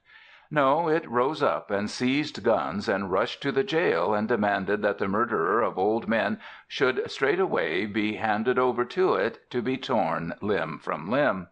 From a window of the hotel the young district attorney stared thoughtfully down upon this troubled sea before the jail. What oil could he throw upon the waters? Not that he cared for the life of Jack Montaine, but Jack represented a sure conviction. If the mob rent him from limb to limb, a scalp that should hang at Fitzpatrick's belt would be gone. He went down and waded through the mob to the jail. Cries accompanied him. "Give the skunk to us, Fitz. We'll teach him manners. Feed him out the window to us, Fitz. We'll teach him." Fitzpatrick Levine reached the door of the jail. 2 pale-faced men with double-barreled shotguns guarded the prison, but they were not the force which held the mob at bay. That force the district attorney found in the office, a large quid of tobacco bulging his cheek, his heels cocked up on the desk. The sheriff rolled dull, contented eyes toward his visitors. "Hello, Levine," he said. "Kind of noisy, ain't they?" Levine despised the sheriff, and the sheriff knew it. The sheriff despised Levine, and Levine knew it. Consequently, they were extremely amiable on all occasions. "But," said Levine, consternation in his face, "aren't you going to do anything?" "About what?" Fitzpatrick saw visions of the murderer torn from the jail, a conviction hopelessly lost. It was like a conspiracy, and the sheriff would not raise a hand. "About the mob," declared Fitzpatrick. "Are you going to let 'em take him?" "Take nothing," replied the sheriff. "They know me, son. If you don't like the noise, go out and quiet 'em. You started all this with your talk in the paper about white-haired innocence and youthful brutality." "Well," said Levine, "I only told the truth." "Did you? Ever know Benton?" "Not exactly." "Well, sir, he was exactly a devil. He didn't have one corner of a good deed tucked away in his make-up. You can lay to that. But there's your mob, Levine. What are you going to do with it?" "You're not afraid they'll get him, then?" asked Levine, immensely relieved. The sheriff laughed softly. "Sooner than see them get him, I'll arm the prisoner, son." "But what could you two—" "Wait till you see him, Levine. He's a man. With him at my back, well, there ain't any use talking about it, because the crowd ain't going to bust any doors down. They'll just holler out there and have a good time. If I get an earache, I'll just go out and clear the street. Otherwise, it don't amount to nothing." Levine walked to one side, pondering. As the sheriff had said, he had raised the crowd. What should he now do with it? An idea leaped into that young and surprisingly fertile brain. First, he seized two officers of the law, such as he usually liked to have with him on similar occasions. They were both broad and correspondingly small of forehead and brain. With them he went to the cell of the prisoner. He waited outside until his two worthies had secured the arms of the prisoner with handcuffs. Then the district attorney led the way to a back room of the jail, a small room fenced in with almost soundproof walls. Here Jack Montaine was seated near the wall, with an officer on either side. "You heard that racket outside?" asked the district attorney, taking his stand with spread feet before the prisoner. "And you know what it means?" "They want me?" asked the prisoner, and yawned. The yawn startled Levine. "And," he said ferociously, "they'll probably get you, and you know what that means." "Tolerable well." "There's no use in talking," said Levine. "We can't afford to have the jail attacked and risk the lives of law-abiding citizens to protect a worthless dog like you. There's only one thing that'll quiet that mob, and that's to know that the law is going to finish you up in its own way and its own time. There's only one way that the law can be absolutely sure of you, and that's through a confession. You understand?" Montaine nodded. "Now," said Levine, "I don't mind telling you that you haven't a chance, and you're going to hang. Everything is against you. I could hang 10 men on what I have against you. It's only a matter of time and legal formalities which have to be gone through. So the best thing for you all around is to let me have a full confession. I can make things pretty miserable for you, my friend, if you hold out. But if you talk out and tell the whole story, I'll see that you live on the fat of the land, up to the last day." He smiled generously on his prisoner and went on. "Besides, there's no sense in this fool silence of yours. You won't tell your name except to call yourself Jack. You won't give the name of the town you come from. And all this is really evidence against you. A man who is afraid to have the law know his past is a man the law handles without gloves. Will you talk, Jack?" "I'll talk," said Jack Montaine. The district attorney sighed with relief. In another minute he had spread out a pad on his knee, for shorthand was included in his accomplishments. "Start in," he said, "where your story begins to be different from what Slim and the Zellers have sworn to." On a previous occasion he had listed all the sworn facts to Jack in a vain effort to elicit a confession. Chapter 8. Levine Learns a Lesson. "Well," said Jack Montaine, "that makes me begin at the beginning, or pretty close to that. Mind you, I don't expect you to believe me, but I'm going to talk so's you'll stop bothering me. Start with when I got to the Zeller house, and make it brief. It runs like this. I didn't have a cent, I had to get a place to sleep, and I wanted chuck, and I wanted it bad. Besides, I hated skunks that would have turned a gent out into a storm like that. So I made the Zellers give me chuck. While I was eatin', the old man came in and called me a crook, or words to that effect, and right after that young Zeller took me up and showed me into a room. I was so sleepy I didn't take off my clothes. I hit that bed and was off in a flash. A scream woke me up. I jumped out of my room and found a light shining under the door of Bentons' room.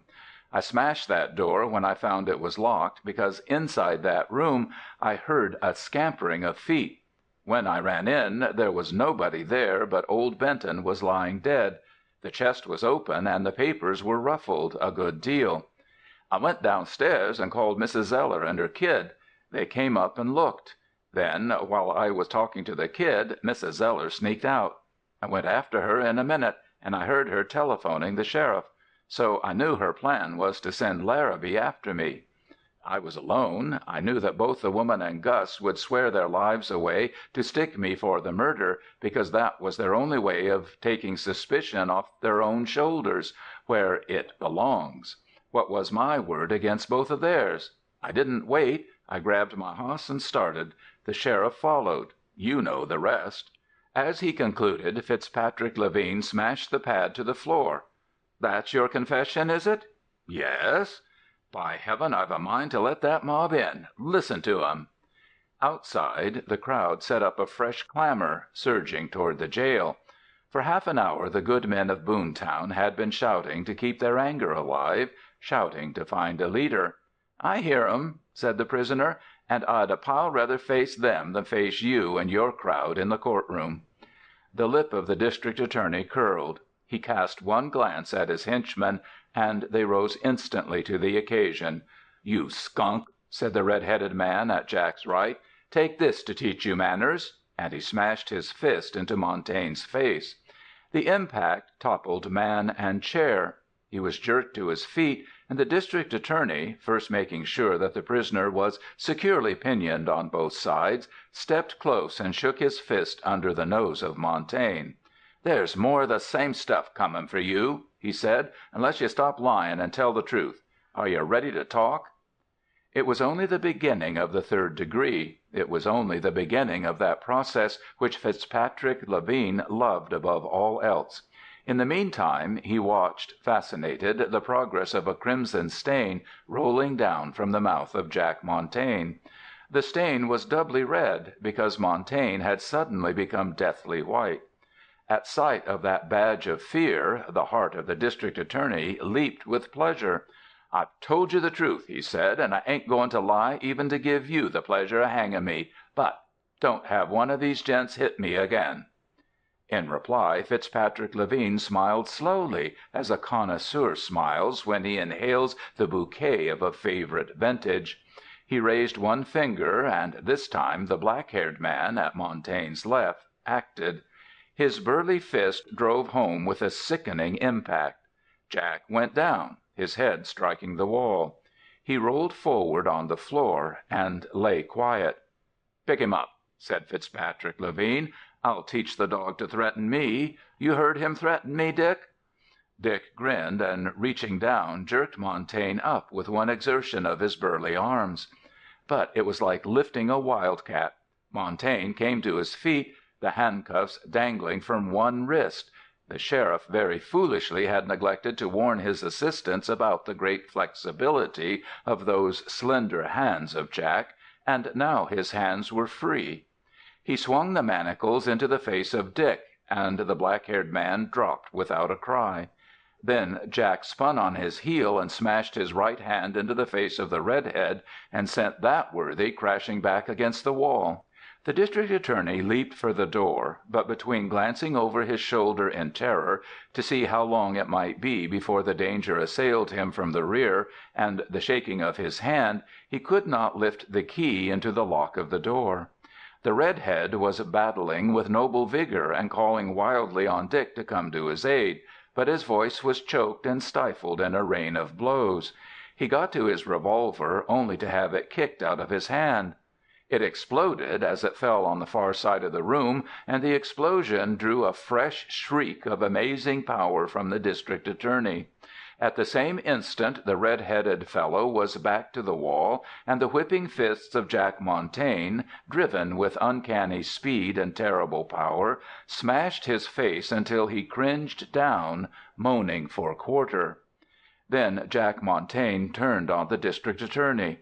The latter, with one last despairing effort, strove to get the key from the lock. The key merely stuttered against the door, and Fitzpatrick Levine fled to a corner. Here he crouched, shielding his face with both arms. "No, no!" he exclaimed. "Don't! I'll see you go free! I'll get you out! You don't come near me!"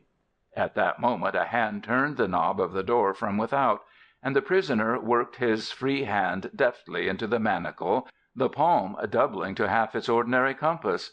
The sheriff opened the door to find Jack Montaine leaning carelessly against the wall on the far side of the room, his hands in irons. Dick lay with his face down, unstirring, and the red-headed man was just beginning to straighten up, while the district attorney peered in terror between his arms, as if through the bars of a cage. "Kill him! Kill the devil!" Fitzpatrick Levine yelled. "He's tried to murder me! He tried to murder us! He's got those handcuffs off and—" "What," demanded the sheriff sternly, "have you been doing with him in here?" "What my office compels me to do, trying to get a confession out of him, and the devil—" "How," said the sheriff, "did he get his lip cut?" "He attacked us," began Levine. "He attacked the three of you, two of you with guns, and him with none. He started this game, did he?"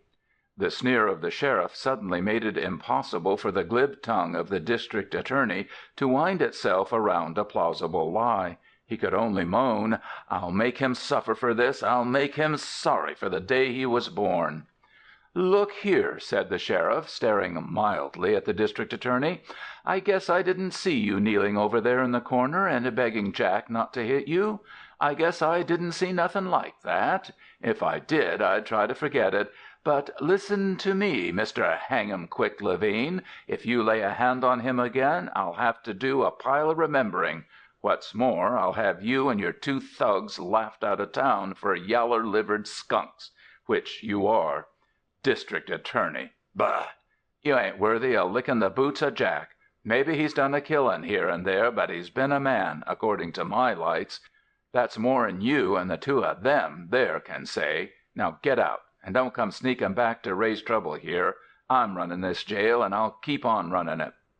The 2 slipped without a word through the door. Dick was jerked to his feet, kicked into semi-consciousness, and pushed after them. Then the sheriff, turning his back on the terrible man-killer, asked him to follow. And Jack did follow, very meekly, back to his cell, where the manacles were gravely unlocked and removed. There the sheriff spoke to him for the first time. "I'm sorry," he said, "that you got your lip all cut up." He proceeded to the front door of the jail, took from one of the white-faced guards a double-barreled shotgun, and with this terrible weapon under his arm, stepped out in full view of the milling crowd. He waited until the hoarse roar subsided. In that roar they were demanding Jack, the murderer of old men. "Gents," said the sheriff, "I'm plumb tired out today, and I'm trying to get a nap. You folks bother me a lot. Matter of fact, I gotta have sleep, and you're disturbing the peace. So get off this street pronto." Up went the shotgun, and the sheriff looked about him. It seemed to every man in the mob that Larabee's keen eyes were glaring at him as at a ringleader, and then the gaping mouth of the gun pointed down at him. The crowd wavered, split in the center, rolled away on both sides, and vanished. The sheriff spat upon the steps and re-entered the jail. The late October day dawned with a warm, steady breeze out of the south. The air was soft as the air of latter May, and the sun was kindly warm and bright. Mary Larabee, in honor of the tender, blue sky above her, put on a dress so white that it dazzled, so crisp that it rustled with every step like an autumn wind among the gay leaves, and while she smiled at her pretty face in the mirror, she knotted at her breast a red ribbon to match the red feather that flowed along the side of her white hat.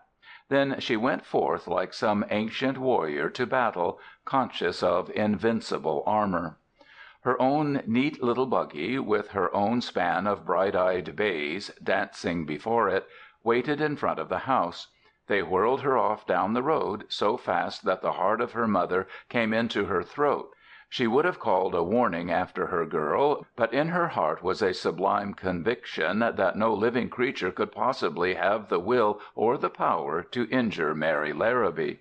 As for Mary herself, in those rounded young arms of hers there was ample power to keep the bays in hand, or if they wished to dash off at too reckless and bounding a trot, she could soothe and control them with her voice. For she had owned them since the day they were foaled, and she had raised them to know and to love her whistle, her voice, and her hand.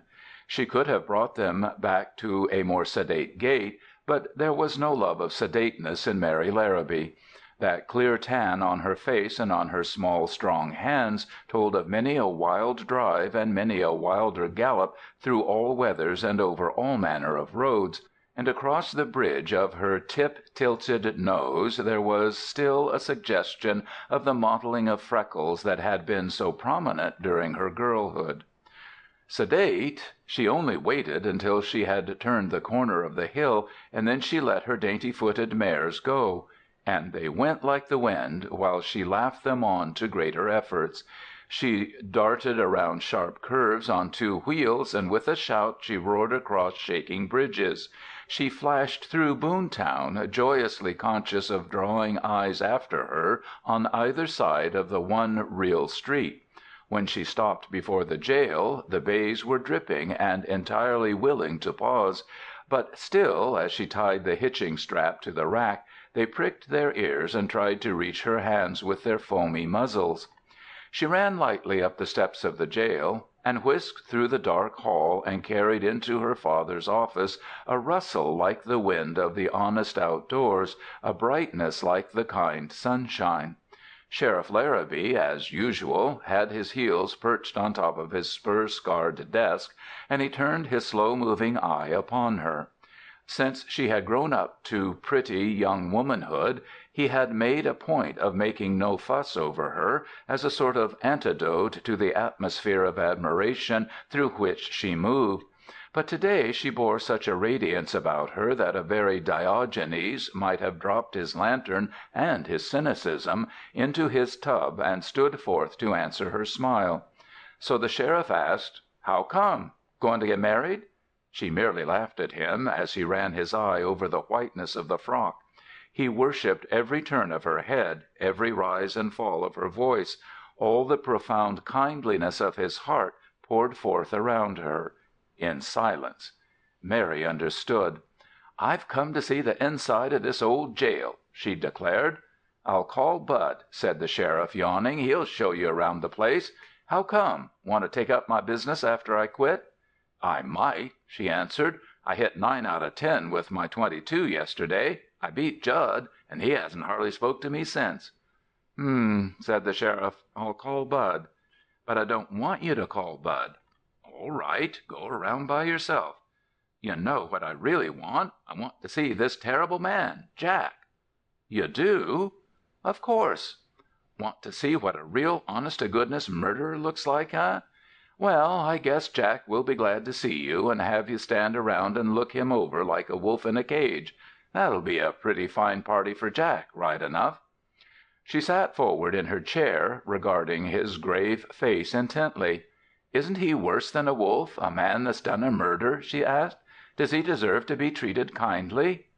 "How do you know he killed Benton?" "Why, everybody knows it." "Then everybody knows more'n I do. And I'll tell you this, he's going to be treated like a white man right up to the time that 12 men say he's done a murder. After that, while he's waiting to be hung, he's going to be treated like a white man again. If a girl or a boy of mine—" He broke off in his tirade, staring ominously at her. Mary Larabee sat back in her chair, nodding.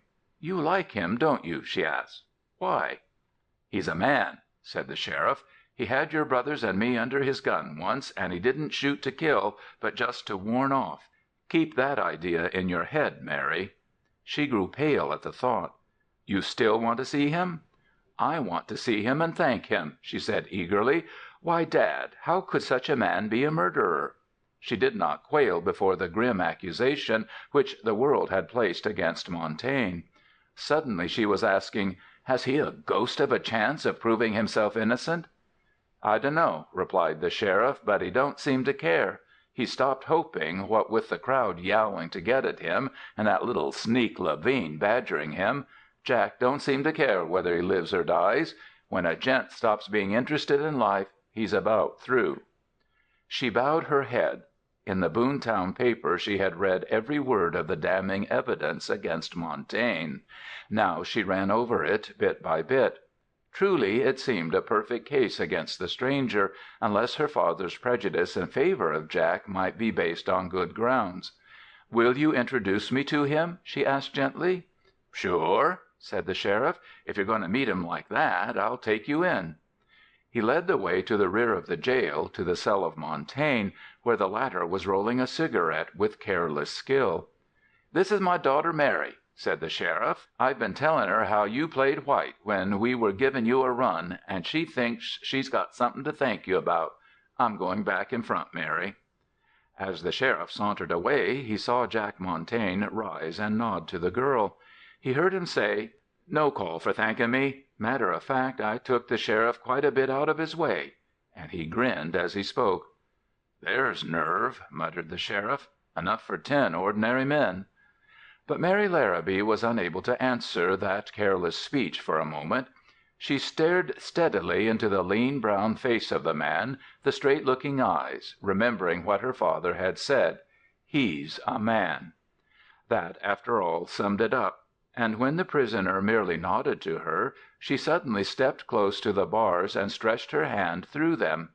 "I do want to thank you," said Mary Larrabee, "and I want to say how sorry I am that you're in trouble." His carelessness disappeared. He straightened, flushing to the roots of his hair, and advancing slowly, took her hand. "Mighty good of you to come in to say that," he said huskily. She waved that idea away. "First of all," she said, still probing him and finding nothing sneaking or elusive about his return glance, "I want to know what you're doing to protect yourself." "Nothing," he answered, "because nothing can be done." "Because you have no money?" "Well, that's partly it." "Dad would help you, I know," said the girl, "but as the sheriff he can't very well do that. However, I can, and I have money. I know the lawyers in town, too, and I can get one to work for you." He shook his head. "I've always been set against taking charity," he replied. "Will you tell me only one thing?" she pleaded. "Will you simply tell me that you didn't do this horrible, impossible thing?" He watched her for a moment with a singular hunger, but at length he shook his head with decision. "It's no use," he said, "because there's nothing that can help me, and I've made up my mind not to speak again." "That's a final decision?" "Absolutely." "Then," she answered, "I'll tell you that I'm perfectly convinced that you didn't do it. I know you didn't do it, and I'm going to prove it to the world that you didn't." The flush grew darker and darker on his face as his eyes expanded. "It's plumb easy to see," said Jack Montaine, "that you're your father's daughter. He's the squarest shooter I ever met, and you sure take after him. Why, if you were a man—" He paused, but she urged him on with, "Well?" "You'd be the sort I'd tie to, the sort I'd want to have around in a pinch. But the way it stands—well, there's just one good thing you can do, and that's to forget all about me."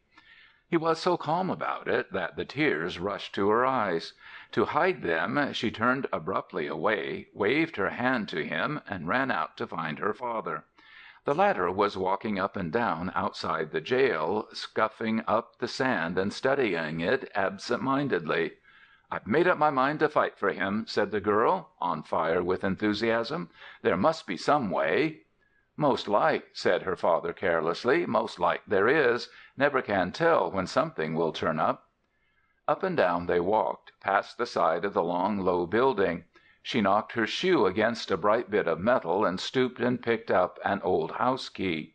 She pocketed it automatically, as some people do in such cases. "How," asked the girl, summing up the case with energy, "can 12 men with good sense look at Jack and think he could commit a crime?" Replied her father, "it's pretty rare to get 12 men together and get good sense out of 'em. And it ain't hard for that little snake Levine to hypnotize an average jury. No, Mary, you sure got no hope, not against Levine. He's a man-killer, but he uses the law to do his killing." She stamped in her anger. "How many other men is he going to hang?" she asked furiously. "How many other men are in the jail here waiting until that little rat has time to come out and worry the lives out of them?" Her father smiled a little at this vigorous denunciation. "We're having dull times," he said. "Only one other gent in the jail, and that's the hobo, Mississippi Slim." At this the girl stopped short. "Where's Mississippi?" "In the jail." I know, but what cell?" "Got an idea?" "I don't know, but for heaven's sake tell me. What's his cell?" "Right yonder." He pointed to a grating a few paces away. "He may be hearing us now." "Oh!" exclaimed Mary Larrabee, "it's turning my brain upside down. Is there a chance—" "Of what?" "Nothing," said Mary, and she bolted for her buggy in front of the jail, running with the speed and the grace of a boy. Chapter 10. The Key to the Door. She whisked out of Boontown as she had whisked into it, the bays sweeping the light rig along at a terrific clip. Presently she turned onto a dim country road made by the wear of travel, but never graded. Straight out of it she drove until she came to a sight of the house of the Zellers. She drew back her horses to a slower gait and finally pulled up behind the house. Instantly her eye met a reminder of the crime. Two parts of a door, split cleanly down the center, were leaning against the wall near the kitchen window. This was the door that both young Zeller and Jack Montaine claimed to have broken through in an effort to get at the room of the dead man. She tied off her horse and, turning away, found Mrs. Zeller in the act of wiping a milk tin standing at the door of the house. The big, ugly face of the woman stirred a reluctant smile of welcome. "Mary Larabee!" she exclaimed. "How long since you come this way? Pretty nigh into 3 years, I guess." "I've heard so much about this murder," said Mary, as she shook hands, "that I wanted to see the place. May I, Mrs. Zeller?" "A terrible thing," replied Mrs. Zeller. "The shock it give me! I ain't over it yet. Gus was hit pretty hard, too. You want to see the room?" "If you please." "Come right up." She started to lead the way. "A terrible thing," she repeated. "And me and Gus sure was fond of old Mr. Benton. I know some folks didn't like him much. He had his ways, but all old folks do. We were used to him and knew how to make allowances. Yes, we were fond of old Benton. There's an empty feeling around the house now he's gone." Mary Larabee shivered with disgust. One glimpse of Benton's face would be sure warrant that no human being could ever find a spark of affection to waste on the old fellow. They stood at the door of the room. "There's the place," said the woman. "There's where he laid, with his head turned a little to one side. Do you see the mark? Soap and hot water. Nothing does any good to take that stain out. I've worked till my arms ached, and still it won't come out. Poor Mr. Benton! I hope they hanged that Jack as high as the moon." "You really think he did it?" "Think? Child alive, don't I know? Didn't I hear him talk? Didn't I see the way he looked when he heard that the poor old man had money in his room? Right then I says to Gus, 'There's no good in this man, Gus, there's no good in him.' And it sure turned out that there wasn't any." "Well," replied Mary Larabee solemnly, "may the guilty man hang." She turned away, sick from what she had seen, and went slowly down the stairs. Down those stairs Jack had fled, according to his story. Up those stairs old Benton had dragged himself for the last time on that terrible night. Every detail of that night of storm and horror came back to her. In the open air she drew a great breath of relief, and approaching the broken door, she drew out the key that she had picked up beside the jail, and tried it hastily. The lock turned smoothly under the pressure and turned back again. Mary Larabee drew it forth and dropped the key back into her pocket, her heart racing with excitement. "How come?" asked Mrs. Zeller, following with aggressive curiosity. "I forgot to say," said the girl glibly enough, "that my father asked me to bring back the lock of the door to Benton's room. Will you let me saw it out?" Mrs. Zeller fixed her big, startling eyes upon the face of Mary Larabee, frowning. Evidently she was not at all pleased. "It don't sound like your father, sending you around on jobs like this," she declared. "It don't sound the least bit like him." "He knew I was coming out here anyway," exclaimed Mary. Said Mrs. Zeller gloomily. "You want the lock. But why do you want it?" "I never could make any sense out of these legal matters," said Mary, managing to smile in the face of that dark suspicion. "But that's what Dad asked me to bring. Course, if you don't want to part with it, I'll simply go back and have him—" "Oh, it ain't that," persisted Mrs. Zeller, "but it'd be more regular if the sheriff was to send out a written order for it, or a request for it, bein' that he wants it for evidence." "Oh, I suppose it would," said the girl, "but I've already done what he told me to do by asking you for it." She made as if to turn away, but Mrs. Zeller, in a quandary, called her back. "I don't want to hinder the law none," she said. "If this'll help to hang Jack, why take it, and welcome to it. I'm sure I ain't got any purpose in keeping things back. I ain't got anything to hide from your father, or any other sheriff." "Oh, of course not," said Mary. "Then I'll take the lock back, if you'll let me have a saw." Mrs. Zeller was gone a long time in the house, apparently hunting for the saw, but Mary heard the voice of mother and son in heated argument.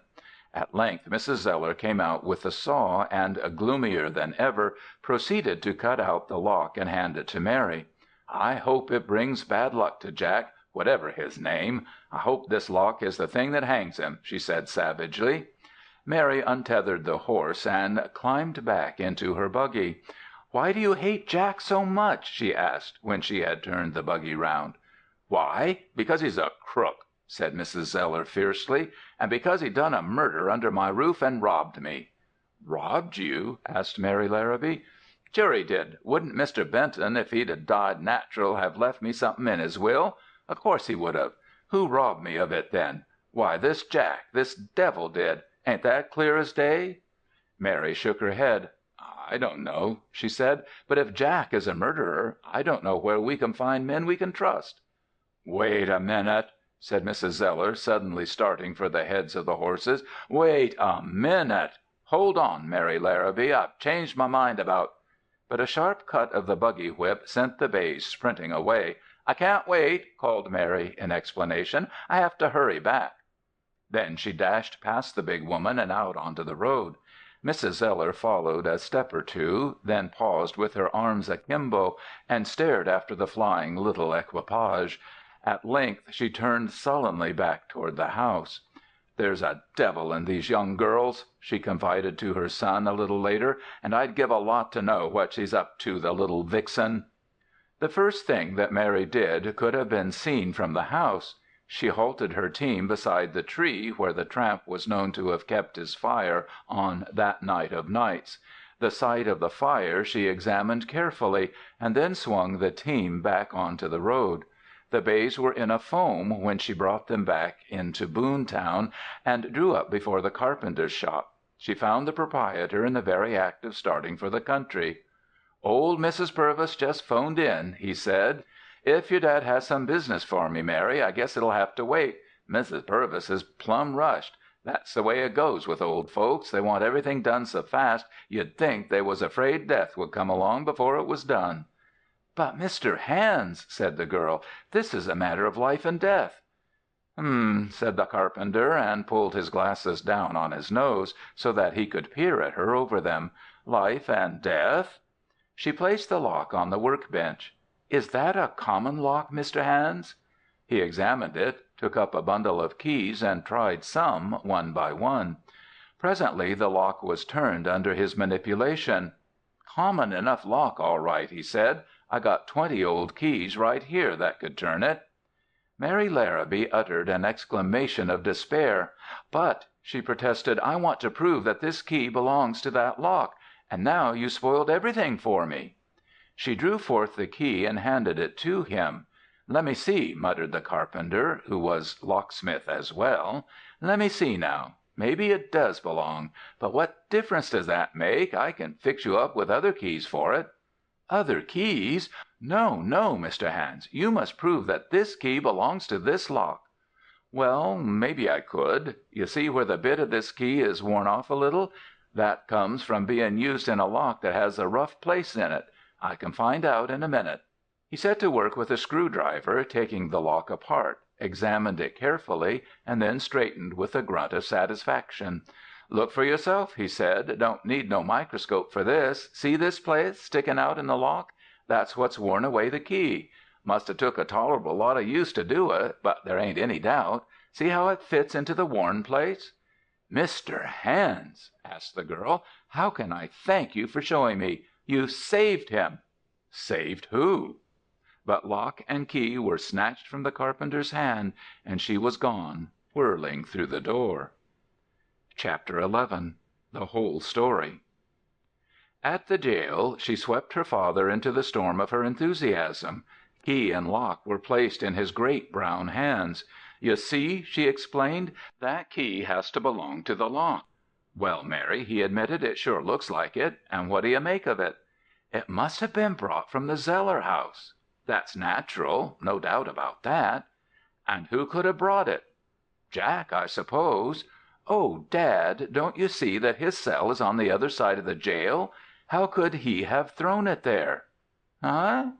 "It's the tramp, Dad. He's the one who threw it out the window to get rid of the only clue that connected him with the murder. Isn't that clear?" Her father shook his head, frowning. "Don't sound like a strong argument, girl.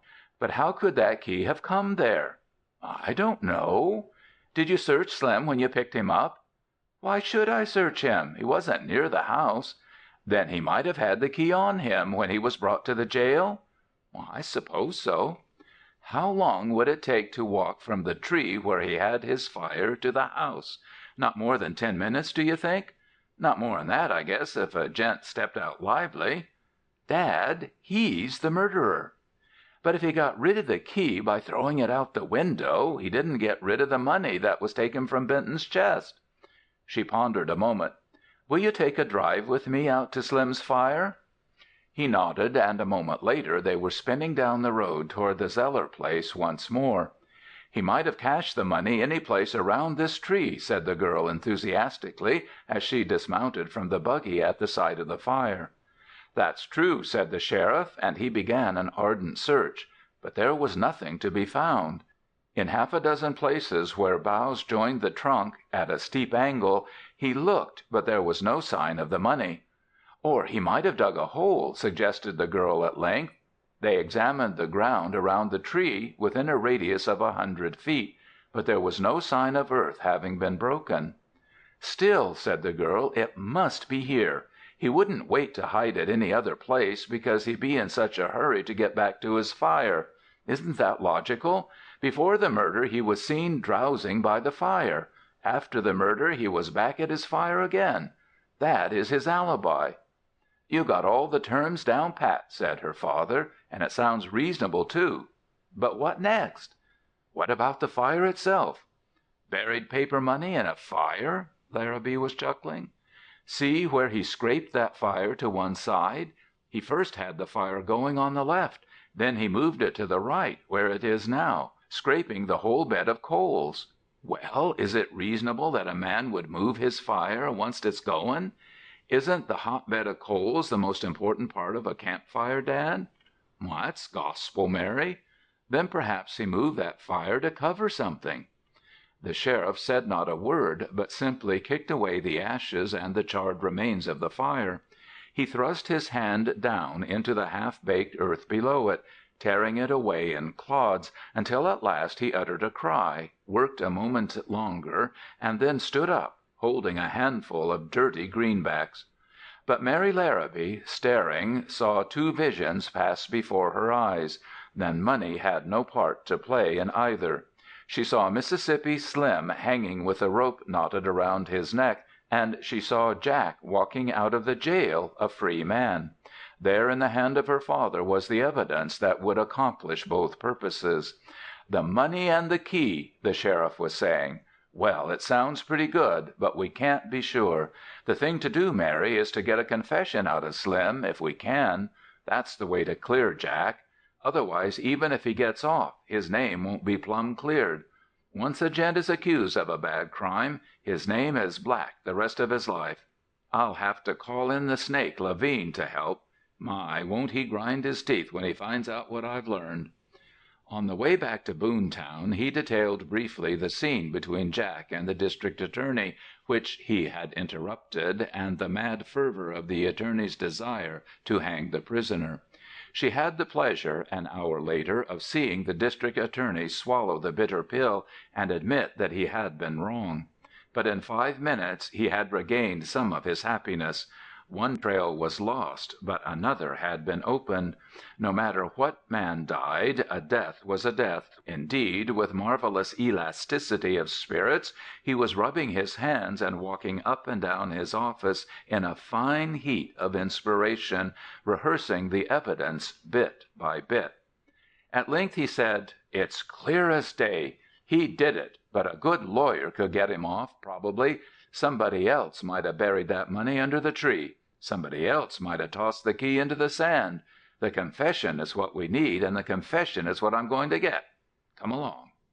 Never in her life could the girl forget the scene that followed. She and her father accompanied the district attorney back to the jail and into the cell of Mississippi Slim, where the latter was walking busily up and down. "Getting my exercise for the road," he told them. The attorney took out his pad at once. "Now, Slim," he said, "I want to go over one part of your evidence." "Many times as you want, Chief," said Mississippi glibly.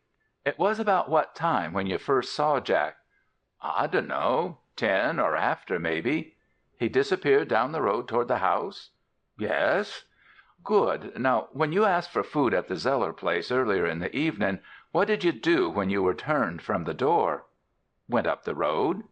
"You didn't stay about for a while?" "No." "Didn't try to get into the house, maybe, and walk off with something to get even with 'em for turning you out?" The district attorney chuckled, and Slim laughed loudly.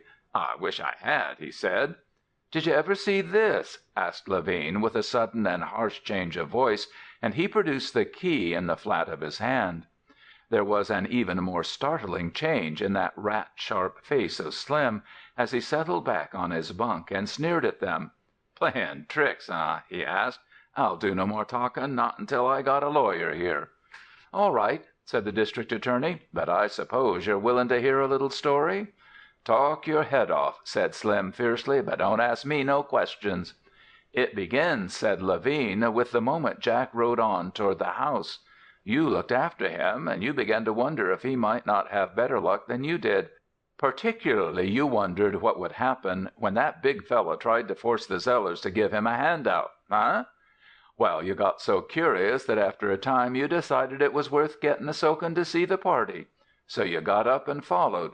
You came to the kitchen door and saw him go inside. You listened for a while outside the window till you were sure that he was being fed. And the moment you knew that, you were wild with anger. You wanted to do something to injure those people. So you sneaked around the house, looking for a place to get in, eh?" The face of Slim was grave with boredom. There was no other expression in it. "Finally," went on the district attorney, "you found you could shinny up one of the veranda posts and get onto the roof. By the time you got up there, the old man Benton was just coming back into the room, and he settled down in a chair near the window. Only for a moment, though. After a time he went over to his chest and opened it. You saw him take out some money and make sure of it. You saw him lock the chest and saw the pocket into which he dropped the key. That right?" Slim merely yawned. "Then," said Levine, "the old man came back to his chair and sat down to read. A minute later you began to work. You tried the window behind his chair. It came up without making a sound. Inch by inch you lifted it, pressing very softly for fear of a squeak. And all the time the old man kept right on reading, eh?" "This is sure a fool story," declared Slim. "Maybe you think anybody would believe it." "You got the window up at last," insisted Levine, "and then you slipped your hands in and settled them around the throat of Benton. He hardly made a struggle. At least, whatever struggle he made was not loud enough to be heard above the roar of the rain on the roof. So you slipped in when Benton stopped wiggling and you gave him a look." His face was purple. He wasn't breathing, his eyes were popping out of his head, and he looked dead as a doornail. You locked the door. Then you fished out the key from his pocket and took out that money. But while you were stuffing it into a pocket, you heard a shriek behind you. The old fellow was only partly stifled. You saw him getting up out of the chair and staggering toward you to fight for his money. You had to act quickly. You had to get rid of him and get back to your fire. You caught up a piece of firewood, hit him over the head, and without waiting to see how it ended, you jumped through the window, ran over the veranda roof, jumped off, and made it back to your fire, and—" There was a sound of gasping breath. Slim had risen from his bunk with staring eyes. "Where were you hid in that room?" he asked. "Say, how did you see it?" The Boontown paper gave much credit to the district attorney for the cleverness with which he had fastened the meshes upon the real criminal and freed an innocent man. It gave a long write-up to Fitzpatrick Levine, while the part which Mary Larabee had played disappeared in a single paragraph. Levine, as usual, took all the credit to himself. But Mary Larrabee cared not a whit about reporters and papers. She was too preoccupied that evening in hearing from Jack his name and the history of his past. She was interested to the point of tears while he told her of his life before that wild night of storm and murder; how he had lived with his sister and brother-in-law; how to raise much-needed money his brother-in-law had made a practice of changing brands on the cattle that he caught off the range; how exposure had threatened, and how he, the man without a family, had taken the blame on his own wide shoulders and slipped away out of the country, penniless and despairing, but determined to give his sister's family a fighting chance to live in honor. For the first time and the last she heard all this with misty eyes, and it was never again referred to. Nor were any of the events of the Benton murder ever mentioned in the house. But when she was Mrs. Jack Montaine, Mary kept in a secret place, to be looked at on holy days, the little worn key that had saved the life of one man and sent another to his death.